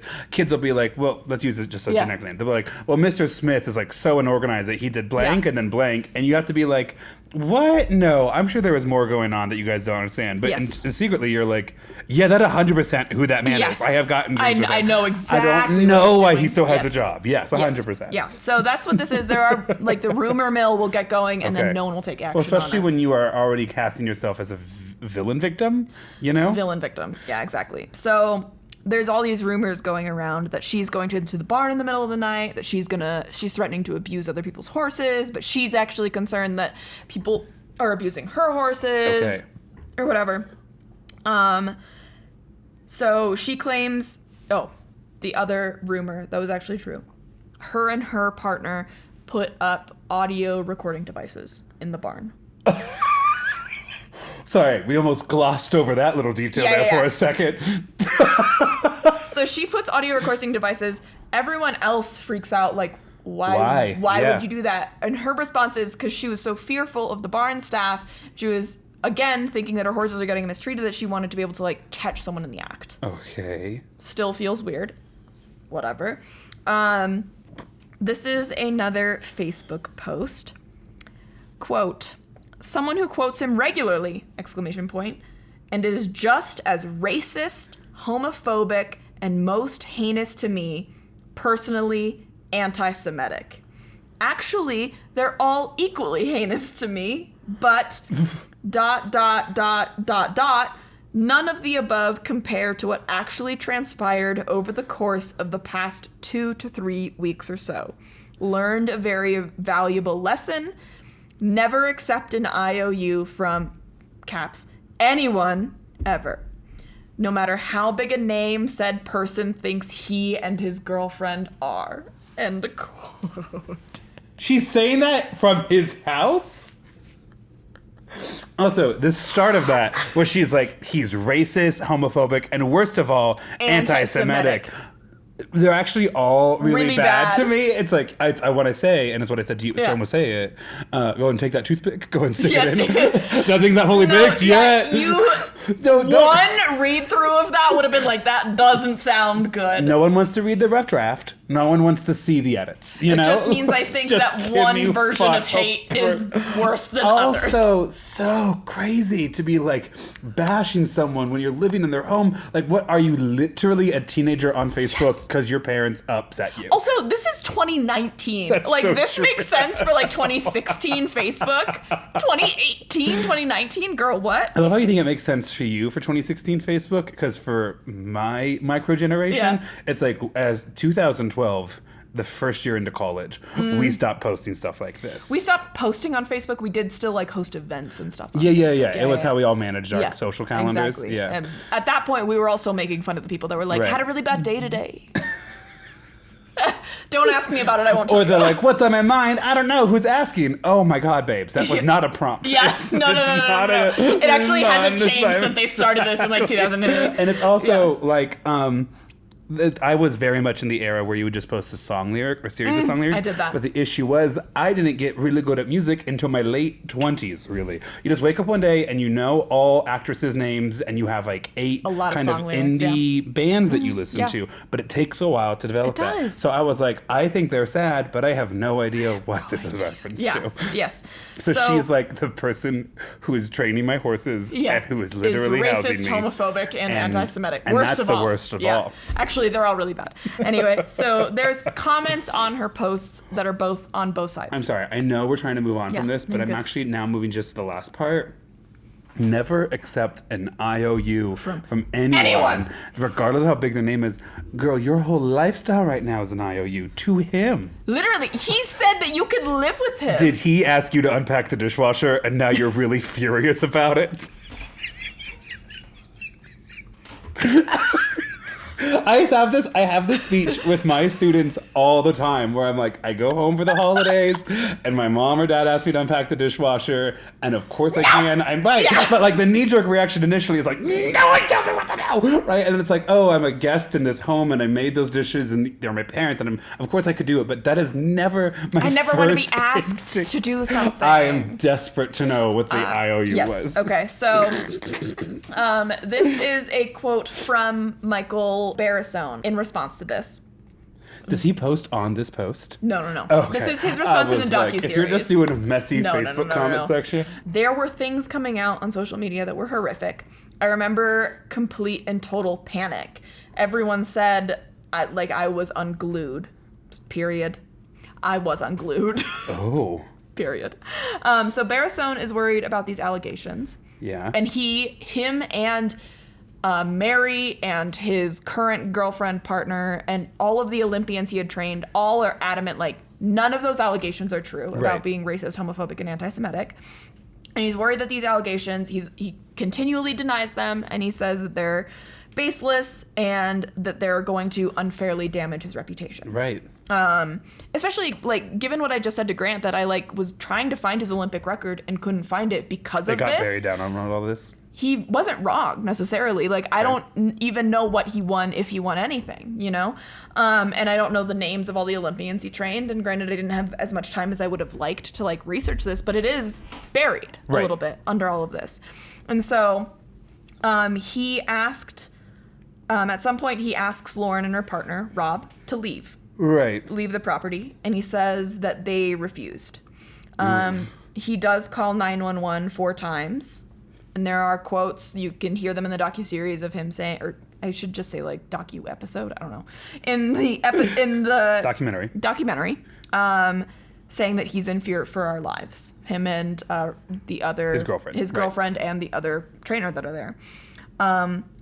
Lauren's lawyers say that, I guess the prosecution at this point, says that Barrisone never asked them to leave. That she does not remember them being asked to leave. But there's 4 documented 911 phone calls. Yep. And those are probably recorded, right? Because they're always recorded. And does he say, I asked her to leave and she's not leaving? I'm not sure. I didn't listen to all of them. Is it 4 in the same night or is it 4 over the stretch of a time? 4 over the stretch of a couple weeks. Okay. Maybe. Yeah. Gotten a lot better at knowing what questions to ask when it comes to these episodes. See? Okay. Police unfortunately viewed it as nothing more than a landlord-tenant dispute, especially since it's so much of like you can stay here for this discounted price. It's like, you know, squatters' rights and everything. So Barrisone and Haskins, so him and his girlfriend, have to move out of the main house. Oh, what? Because the harassment's that bad. That's what they say.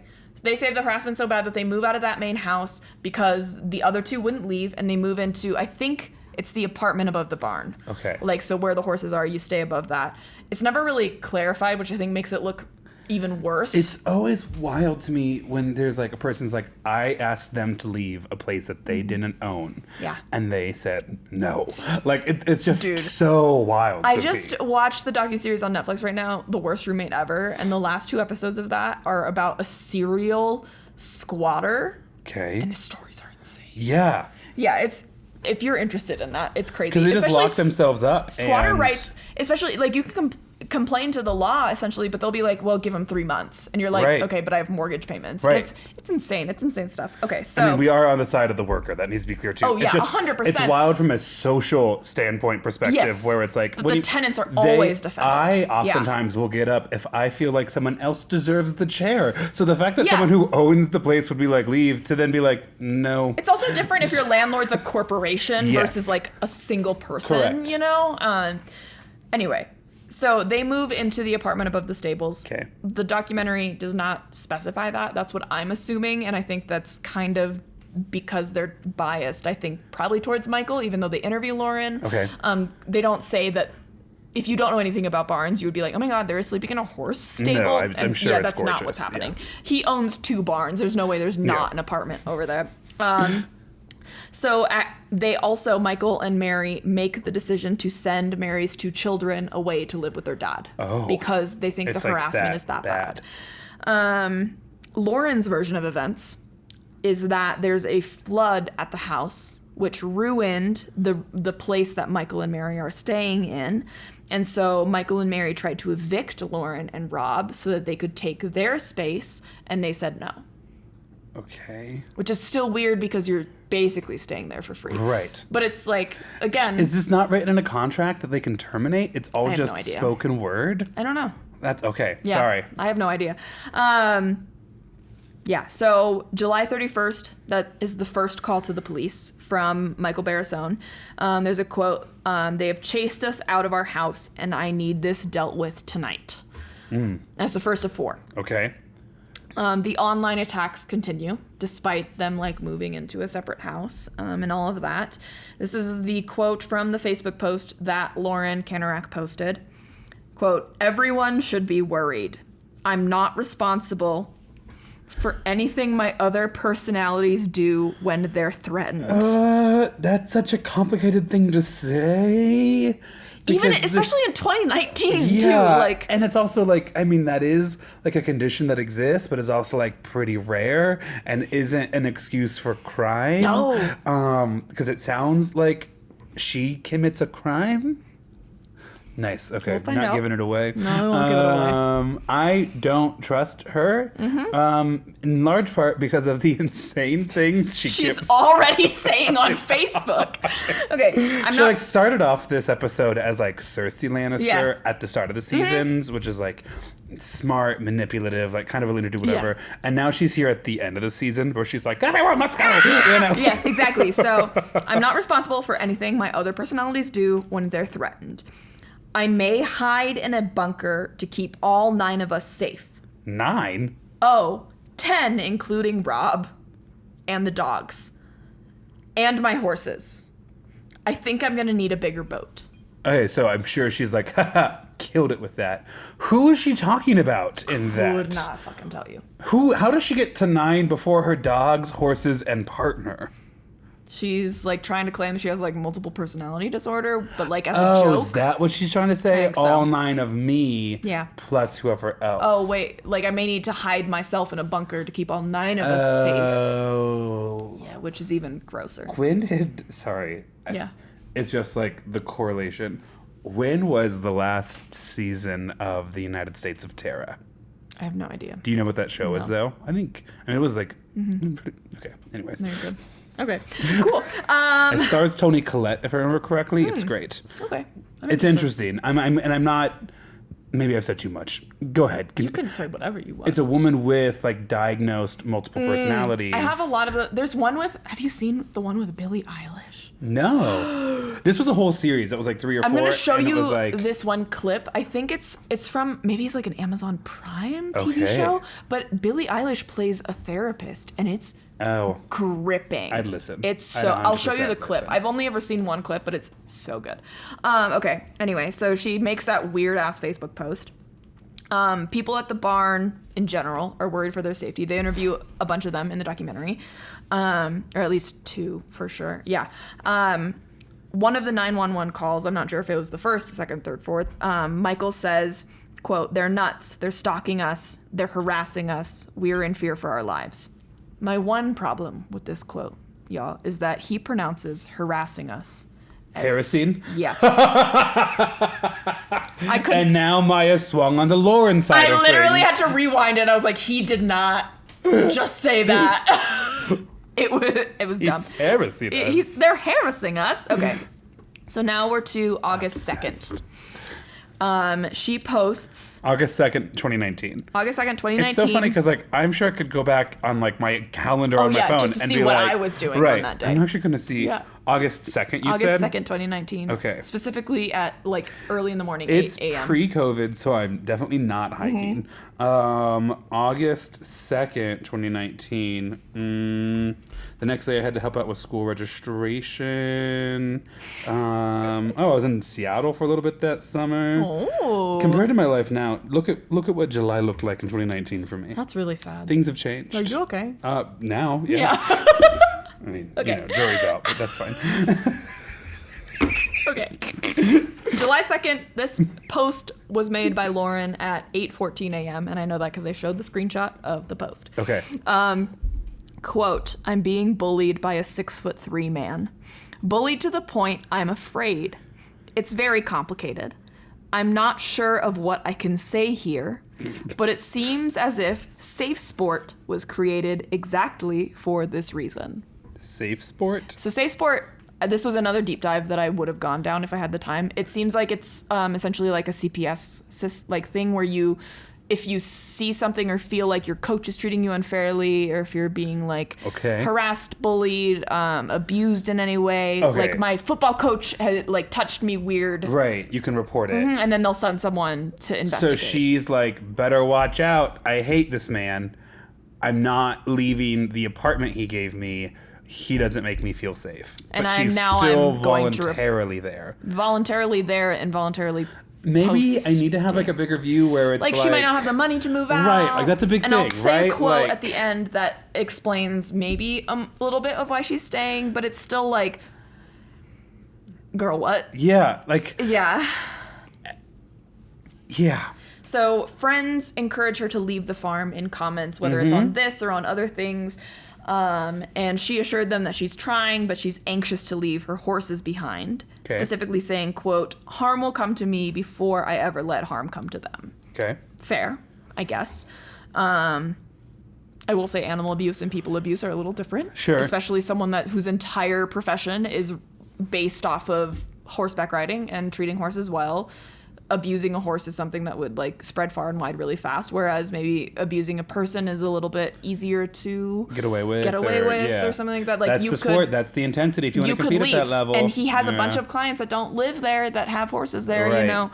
Anyway, she also says, quote, I also feel like saying certain things to a public audience in some way helps keep me safe. Yikes. Fair, I guess, but also you just said. It's very complicated. I'm not sure of what I can say here. Okay. Anyway, we're now going to August 7th. This is the big day. Okay. August 7th in the morning on social media, she says, and I will preface this by saying this was not a screenshot that was shown like in the documentary, like everything else that I've read to you.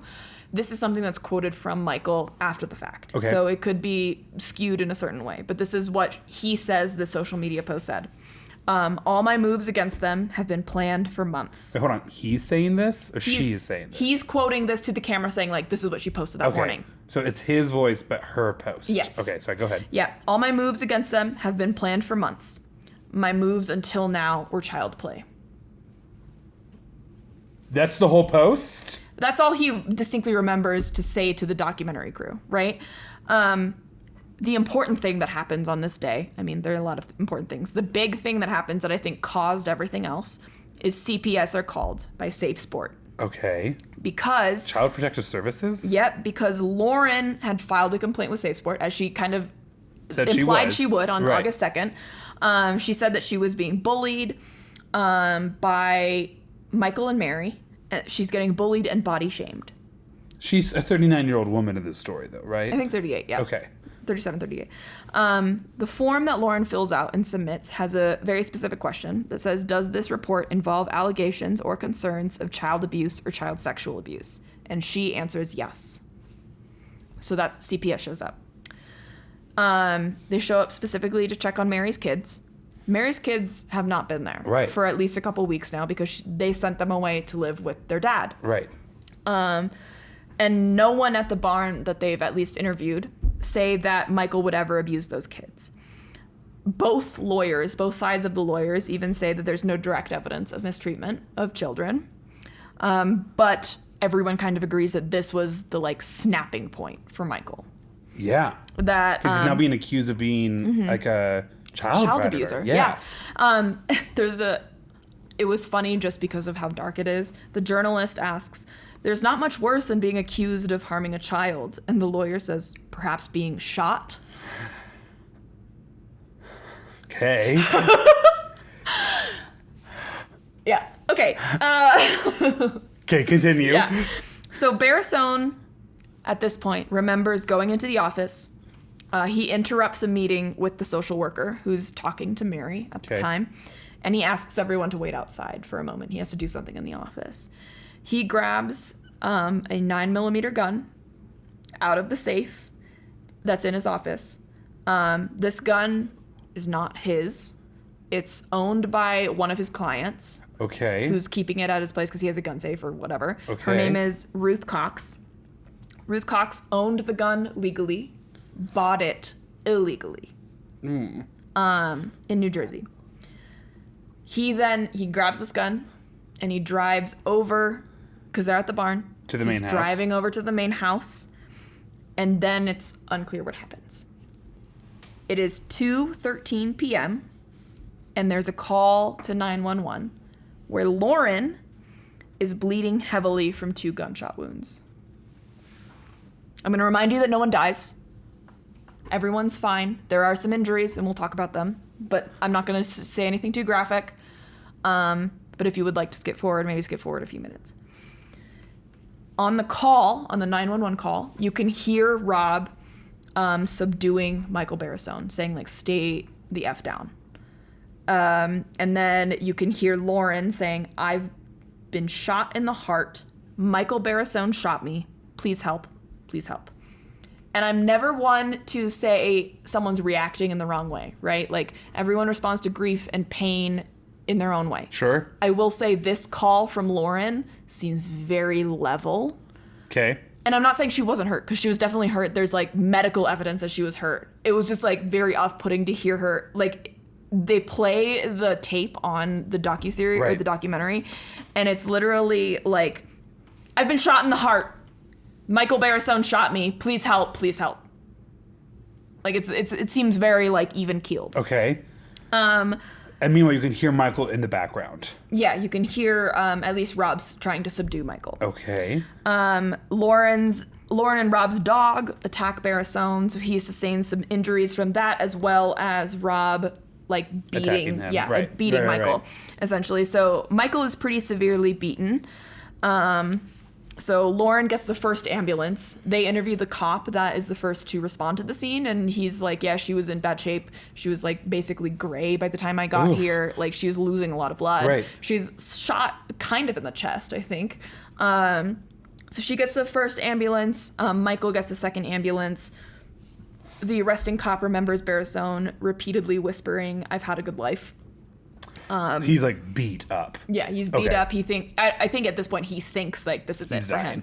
Even, like, objectively, he's less hurt than Lauren. Okay. So Lauren is put into a medically induced coma for 4 days. Oh my God. Yeah, and has to undergo emergency surgery to repair her left lung. At this point, she faces a lot of social media backlash when all of this gets, like, kind of released. She experiences backlash? She experiences backlash that from Michael's supporters, saying that she's to blame for all of this and that she deserved it, which is a lot to say. Yeah. Yeah. There are... Because, like, I know these things really do matter. Yeah. But we are talking about a horse yard in northern New Jersey. Yeah. Okay. Yeah. So ultimately, Michael Barrisone faces 2 counts of attempted murder. So one for Lauren and one for her partner, Rob. Okay. And then 2 counts of possession of a weapon for an unlawful purpose. The important thing is that he does not remember shooting Lauren.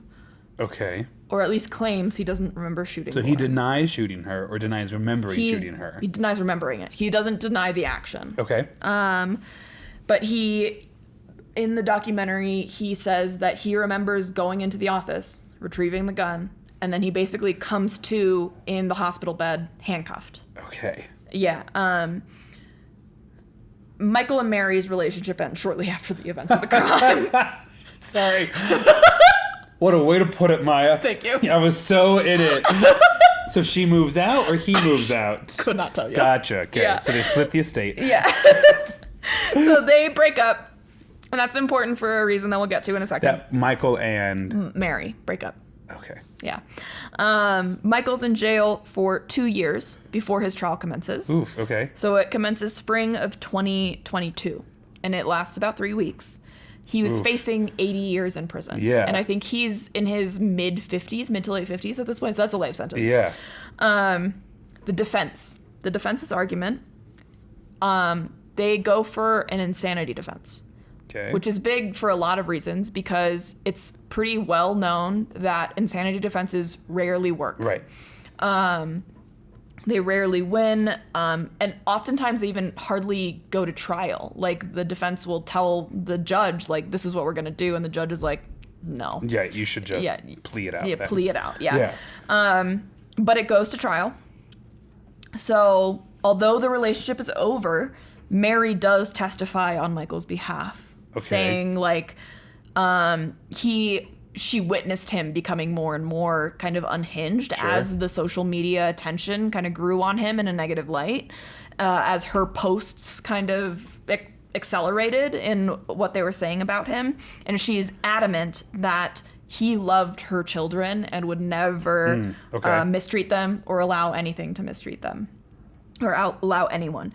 The Olympians he trained also testify in court, saying that they're essentially personality witnesses. Like, this man, I could He's never see him hurting a child, especially. But is he on trial for the children stuff too? Or are they saying that, like, that accusation was so false. far out there that like she drove must him be to trying to do something. Right. Yeah, driving him to something. Yeah. Yep, exactly.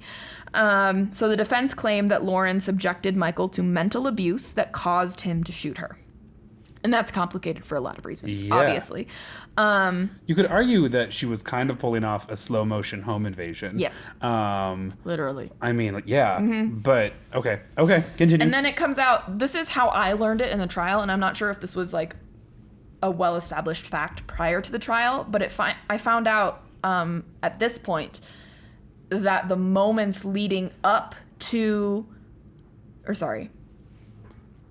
before Michael shot anything, Rob was already beating Michael, and the dog had already attacked him. What?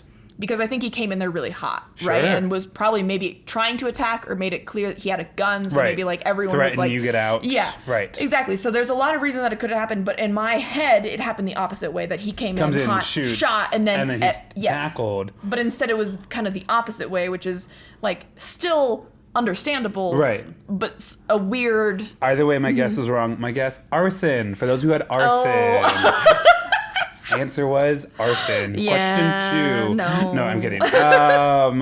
So, the defense forensic psychologist examined Michael, and they claim that she drove him to insanity, which led him to crack. Because he cannot remember what they call the index incident, which is him committing the crime. Okay. Lauren Canarak does admit in trial that her goal was to eventually destroy him and his business. I'm not sure how the question was worded. Why? I think it was, girl, couldn't tell you. I mean, obviously, like, he ends up potentially shooting her. Yeah. It sounds like probably less than potentially. Yeah. Like, probably shot her. Yeah. Shot her. Yeah. But why are you your trying goal to before that destroy moment, her business, and when you're still living on the property? Right, exactly. When you revered him, you know, like that. Like, knew he was a top trainer. It's weird. Listen, if I'm a jury member, like some of these things, I'm not getting all the facts. Yeah. I'm not getting how it's laid out. But part of me is like, I And I'm sure don't there's stuff I know couldn't if you find. can drive someone to that extent. Yeah. I don't know if that's an excuse, but at the same time, like, well, just definition of not cool, man. Yeah, not you know? cool. Exactly. So here's a quote from one of those defense forensic psychologists. Quote, "She drove him crazy, she gaslighted him, and she drove him over the edge." So now the prosecution. The prosecution psychologist claims that Michael's lying because it's suspicious that he only doesn't remember the criminal behavior, that he remembers like Everything up preparing and then everything after. Okay. Kind of. But others say in like, what is it called when their rebuttal, that the memory loss could have been caused by the beating he received from Rob. because he had a lot. You can see pictures of him in the hospital. It does seem like he has a black eye and like a lot of head trauma, kind of. But I mean, Lauren's was in a coma, so like there's no comparing the amount of trauma that these two people underwent. Prosecution also says that Lauren didn't have a chance to resolve this peacefully because by the time it reached the climax of the events, Michael was already going there to kill her with the gun. I don't know if, that's a tough argument. Because it's like, you could have at any point stopped trying to destroy his business. But you are right that, like, by the time he shows up with a gun, there's an unequal really power dynamic. Enough to do. Which is probably what the point of that gun was. That, like, this is not a conversation you're going to get at right now. But also, okay. There's okay. Right? Okay, so the verdict, 4 days of deliberation. The jury rules not guilty by reason of insanity. Whoa, okay. Isn't that crazy? I don't know if I agree with it. Like, sentimentally and logistically, I think are two different emotions I'm having right now. I think I need to remember sentimentally that, like, no one really deserves to be shot. No one. So, like, that is like a trump card in the ethics of it all. Yeah. But that surprises me. Yeah. Yeah. I didn't think. Also, it's like super rare. There's this misogyny aspect to it too, right? Where it's like, of course, woman could drive man crazy insanity. To a point where man commits violence on women. That's a narrative we see so often. All the time. Crazy, right? Yeah. So he was not guilty by reason of insanity for one of the first-degree attempted murder charges, so the one against Lauren, and the one related to Lauren about the second-degree possession of a weapon, and just plain not guilty for the other two because. So I think Rob was just not guilty there. On anything. Yeah. Mm-hmm. If anything, he's given time served and then released. Kind of. Okay. So my issue with this is that in the documentary, you can watch it. They interview Michael Barrisone. And it's a powerful kind of interview because you hear him talk about the events from his own perspective and you don't hear Lauren. Right. And so it does kind of sway you in one direction, right? The weird thing was they do show video of him receiving the not guilty verdict. And he's like, they also show a bunch of like a montage of clips of him reacting in court and he does not look good. Well, okay. Yeah, like comparing him to when he was like arrested versus when he's sitting at trial, like he looks disheveled. He doesn't look good. Okay. He's aged a lot. I'm sure, his life has crumbled. But because of his actions, but also in part because of a person he affiliated with out of kindness. Yes. And so he doesn't look okay, especially when they're showing a like montage of clips of him reacting to whatever, and obviously like they can put whatever audio over it. The audio that they chose to put over it was like Lauren talking. I'm not sure how accurate that was in her like defense, but he looks like someone that's undergoing a mental health crisis. Like he doesn't look good. And then you find out that the interview he's having with 48 Hours happened just hours after that verdict. Oh, whoa. And he seems cool. Like he doesn't seem, in no way is he showing that same kind of reaction. Like it's not like even like months after. Crisis ended there. Mm-hmm. And that's definitely explainable for mental health reasons. Sure. And I'm not sure. I was on a low, now I'm on a high, right? There's like, that's a manic reaction to some news like that. But knowing that the trial was only 2 weeks, and then that happened hours after the verdict, and he's acting completely different. Well, trial's 2 weeks, but he had spent 2 years in prison. Yes, that's true. And so this is also his first evening not in prison. And he might be like experiencing that high and acting totally normal. Right. How much your mood changes if you feel like you're actually going to be able to get some of your lost life back. Mm-hmm. Again, not justifying the fact that he shot a woman. Yeah. Probably. I know that's like the legalese term we probably need to use right now, is that he most likely shot a woman. Like that. He admits he shot her. He just doesn't remember it. That's a crime. That's the weird thing to me. And I had to like rewind a couple times to be like, I'm sorry, when did you say this was? Because the journalist, like her narration was like, and a couple hours after that, we interviewed him and they show him walking into the interview room and you're like, oh my God. How does 48 Hours get an interview like that? Like that man is like, what, if I'm free, I'll interview with you. And if I'm not free, like. I have no clue. Like, wow. Yeah. Mm-hmm. Okay, so here's a quote from the prosecution lawyer. So for Lauren's lawyer. Okay. Essentially. If he was temporarily insane, why did he sit in that courtroom every day looking disheveled and looking like he was a crazy man? He did it because he put on a show and the jury bought it, hook, line, and sinker. That's not temporary insanity. That is fraud. It's a plot. It was a show, and he got away with it. Yes.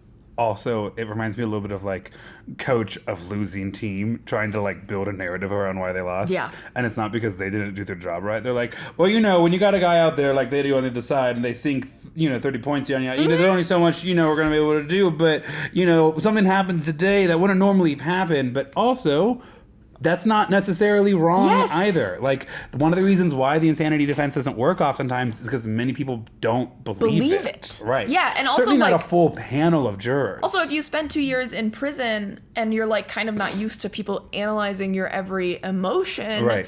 And you've lived this kind of like, especially because dressage is all about control. You're controlling everything to do with the horse, but you're also, there's a level of like personal control that comes with even just horseback riding. Right. And so it could be that like a lot of that just like kind of let go, and he just like he's having to listen to this trauma that affected the last 2 years of his life. Right. And like, he can't control his face. I can't control my face. I'm not defending him in any way, but like there are a lot of reasons that he could have been acting that way. But it is strange to see that dichotomy of him acting normal versus him acting not normal. So now we're going to talk about the aftermath. Yeah. Like what happens to Lauren? What happens to him? What happens to his life? What happens to her life? Exactly. So this is one thing I don't include in these notes. In Googling him and trying to figure out his Olympic record, he is listed on the Paris 2024, website. Oh, interesting. There's no bio, there's no photo, so he might actually be there as a trainer now. I didn't have time to really dig into it. I never know how the US Olympic Committee works, and that might be broken up by sport too, but it's like if one of those guys qualifies, they get to bring their coach and he's their coach. To be fair, by this point he's released. No, I know, but what I'm saying is it's not like the US Olympic Committee necessarily saying, approved him. Don't, Right. It could have been Maya qualified and this is Maya's coach and so he's going to go. Yeah, exactly. So weeks after the aftermath, I'm going to read kind of a long quote from one of the dressage websites about his eventual release. Okay. After the verdict, he is transferred to a psychiatric hospital. Sure. He goes through a couple different psychiatric hospitals by the time this quote happens. But so these are his doctors, Dr. Lucas Lockwood and Dr. Sarah Sheik. Okay. They're able to delve a little deeper into Barrasone. And I'm not sure if this background of Barrasone's was discussed in the trial or not. This is something that came out afterwards. This is a quote. When certain needs are not met during childhood, Lockwood said, it develops a defeatist perspective. Barrasone was abused as a youth and made to feel worthless as a child. He handled that by overcompensating with perfection to counter underlying feelings of inferiority. But at the time of the incident, he didn't have the coping skills he needed to deal with his issues involving Canarak and Goodwin, Rob, whom he wanted to evict. Being obsessive-compulsive or having an excessive focus on work are simply character traits, noted Sheik, saying Barrasone is empathetic and has, quote, good impulse control. As an example of how Barrasone has progressed, Lockwood mentioned when another patient got in his face, he used the, quote, stop skill. Stop, take a step back, and proceed mindfully. And then summoned Greystone staff to deal with the problem. Barrasone's delusional issues are in remission now, and he no longer thinks he was acting in self-defense when he encountered Canarak. He says he feels horrible for what he did, and he's glad she survived and wishes the best for her. So they don't necessarily say he's not... They don't say he's faking it. No. Interesting. Yeah. Okay. So Lara Osborne, it seems like is maybe one of his clients. I'm not sure how this relationship progressed, but is now dating Michael Barrasone. Okay. They out of prison or now as in 2024? I think they met in prison. I get the impression that Lara Osborne was definitely training with him. Okay. And so she probably went to prison to visit him a lot. And at this point, him and Mary are no longer seeing each other. Right. And so at the time of this article, at least 2022, 2023, they're seeing each other. So here is a quote from Lauren Canarak. The question from the journalist was, where do you see yourself in 10 years? And she responds, hopefully still on a horse while I'm 51 years old, and hopefully I'll have a lot more horses. She's recovered. She's been riding for a few years at this point. Do we have a picture of either one of them? Yeah, I'll show you in just a second. Yeah. And this is one of the last quotes from Michael Barrasone. Quote, I want everyone in this whole thing to go on and have beautiful lives. Everyone.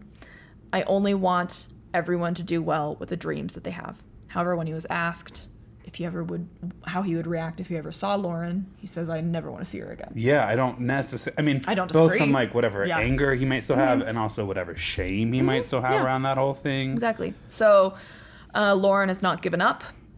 And shortly after the verdict, she hired a civil attorney to sue Barrisone on her behalf. Yeah. In October 2019, she filed another suit saying that she was put in danger by Barrisone, the farm, and Ruth Cox, the owner of the weapon, due to the allowance of the weapon on the property. And this is a picture of Michael Barrisone. In the center. Yep, okay. Michael Barrisone, his girlfriend Lara Osborne, and then the other three men are his legal team. Okay. Yep. This is the day he was officially released by a judge from the psychiatric ward, essentially. He's got that big cowboy hat on. Yeah. This is Lauren Canarak. Right. She has great hair. She does have great hair. And this is her riding one of her horses. Yeah, you can go ahead. Just don't scroll down. Interesting. Mm-hmm. I think these were portraits taken for one of the news articles. Okay. Mm-hmm. Yeah. So, updates. July of 2021, Barrisone filed a lawsuit against the township in New Jersey because of the police negligence, because of the for not coming. Okay. Because he pretty explicitly said, I'm afraid for my life. Right. I'm not actually sure if the police came and just continued to ignore it or they didn't show at all. Right. April 3rd of 2023, Lauren Canarak her claims were dismissed with prejudice. I'm not sure what that means. I think that means like, I still don't think you're right, but I'm going to like quit trying to like get money out of you. She did that for all of her claims against Barrisone.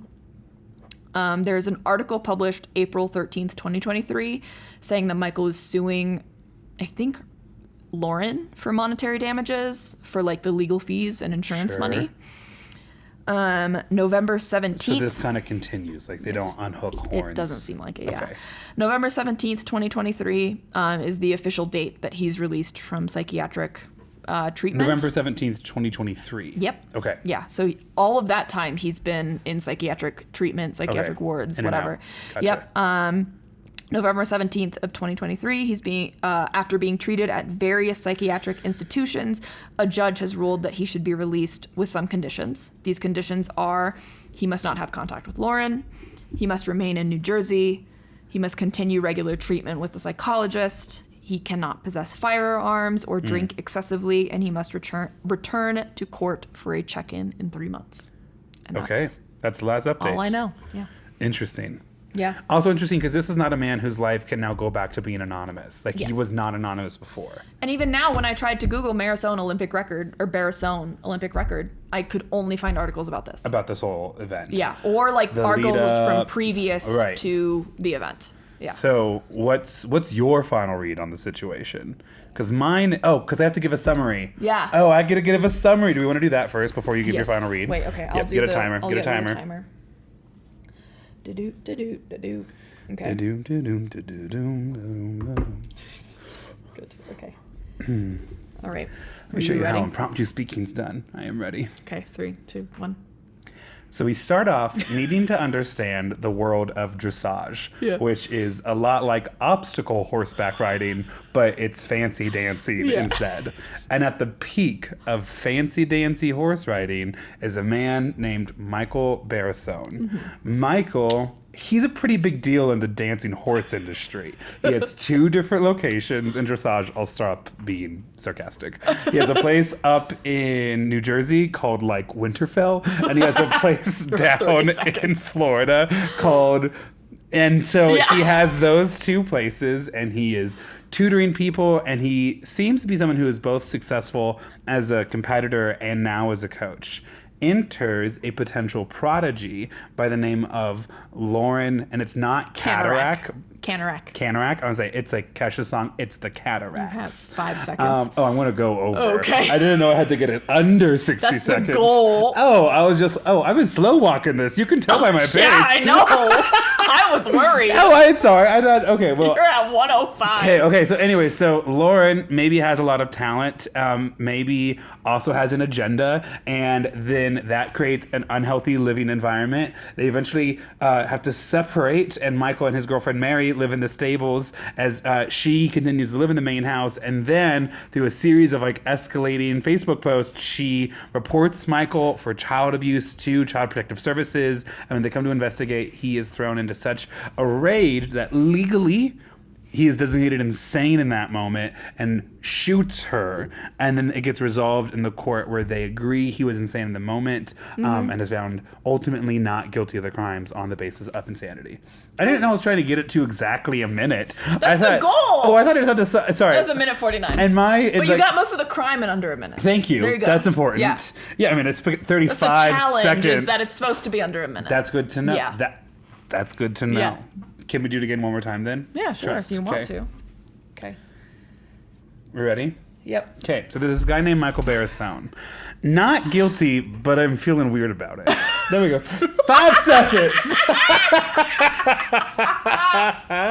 Yeah, that was fucking good. All right. Okay, 2 hours 14, and I feel like there's probably like a half an hour of just like it's a healthy little episode. That was a good it's episode. Fun. Thank you. We've just been horsing around. Exactly. Which I feel weird saying when someone was like mortally wounded several But times. not murdered. Not and murdered. Still riding horses. Still riding horses. Yeah, both of them I think are Listen, riding. I'm not saying that this was on Lord and Canorak's wish list, but when I was in college, I met a girl in California during a summer program, and on her wish list was a non-fatal shark bite. She wanted to be a shark bite survivor. Okay, you know my friend Mason. Yes, the person I spent like many days with in a foreign country. So our friend Mason. Yes. When we all graduated high school, right? It was our friend group was 6 people. 6 people. So it was Ben and Noah. Okay. Who were like hot shots that transferred in from Denver public schools to the new school. And they're like, you know, when you're in public school, even though it's like a big class, when new people transfer in, it's like, you know. Oh my God. Yeah. So Ben and Noah are those 2. And I got to be really close friends with them because they were in choir. And so it was us. We love it. Mason, Lottie, Tyler Mime. Okay. Mime Tyler. Lottie started dating Noah. Mason and Ben went to prom together. Right. So it's just me and Mime Tyler. I don't even know where I was going with this. The tough thing is, what are you saying? Shark bite. Shark bite. Benjamin. All yours over here is like pastels at prom. Benjamin is my gay friend who married a woman. Right. Yes. This is a really weird group that you guys formed. Dude, in I know. School. I want you to know that. I know.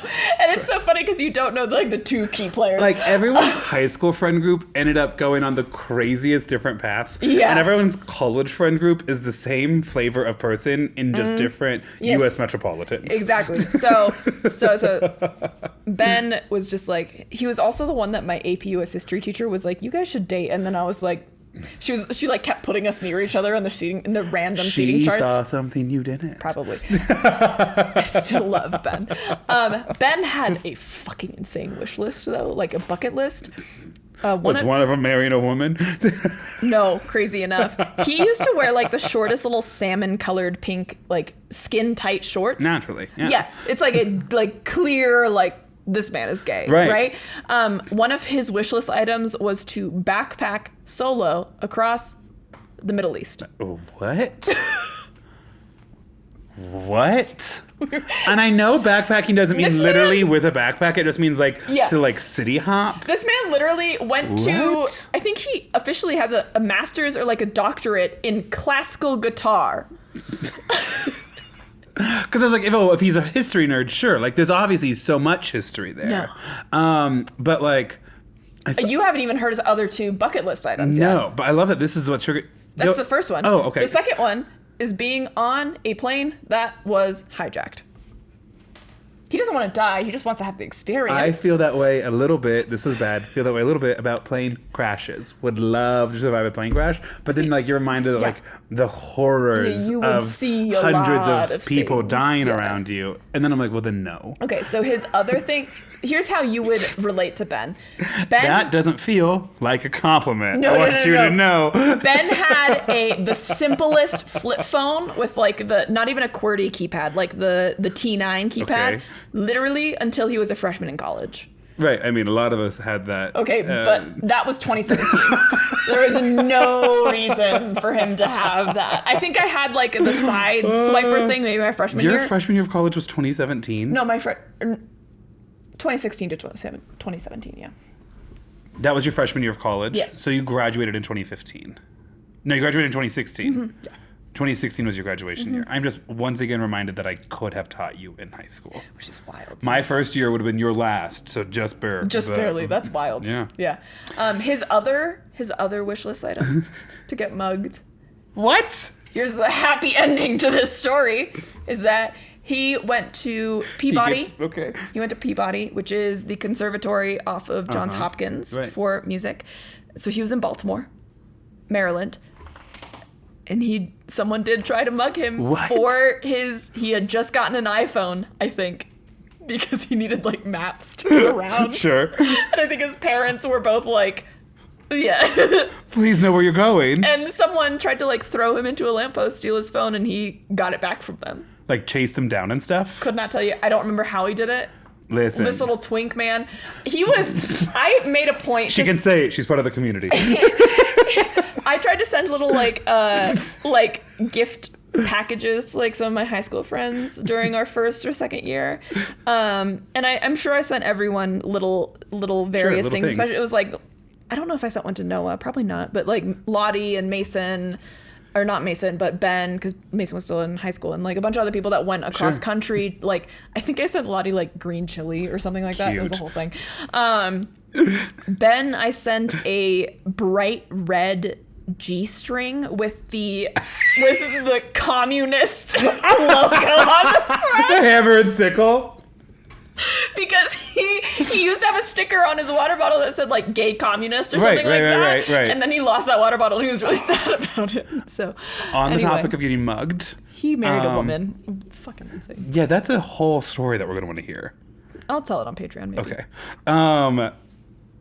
There was this TikTok comparison, and I know it's not the same. I want to make sure that's clear. Yeah. But the experience of people in Europe getting mugged or assaulted on the street or whatever, and the experience in America, and how I think there seems to be culturally a much larger understanding that Americans will fight back. That like we kind of en masse would die for our iPhones. You also might have a gun, and I'm scared. No, I know. I saw this one interview from this woman, and she was like, I almost had my phone stolen off of me off of the MTA, and I chased that man down a block until he jumped into a bus to avoid me, and he had already thrown my phone back, and I was like, no, justice sees through. Must be served. You don't get away with it. That's so like funny. Jumps into a moving bus to get out of it. I just think, I mean, I want to know, I do not have that fear. Sorry, nope. Sorry, I do not have that desire to get mugged or survive a mugging. Yeah. Fortunately, by nature of who I am and how I look like, I am not the first target. As long as you don't say anything, I know. No one's targeting you. No, I don't even put my hands in my pockets when I walk at night because that looks too casual. Yeah. I'm just a huge... Honestly, I freak out other people, but we covered that 2 weeks ago. But this has been wonderful.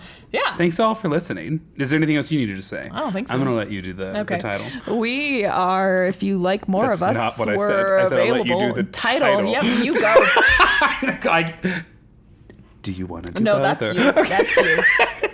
I'm just... Listen, don't give us the code word because we got 800 of them and I forgot why we asked you guys to tell us gin and tonic. Horse with it. Or whatever, or 8 people. Thank you for listening to the very end. If you enjoyed it, find us on basically any social media where we are Well I Laughed Podcast. We are Well I Laughed Podcast on YouTube if you want to see what we are wearing at the start of today's episode. Yes. If you have listener stories for horsing around or just kind of anything, we love an avant-garde story. We are Well I Laughed Pod at gmail.com, and for additional content at the low price of $5 a month, you can find us on Patreon, where we are Well I Laughed Podcast. Oh, and if you go to any of those pages, you'll see our merch line that is out right now. It's still on our link tree, so people can find it if they wanted to. Merch is live, and we'll see you next week. Okay, bye. Bye.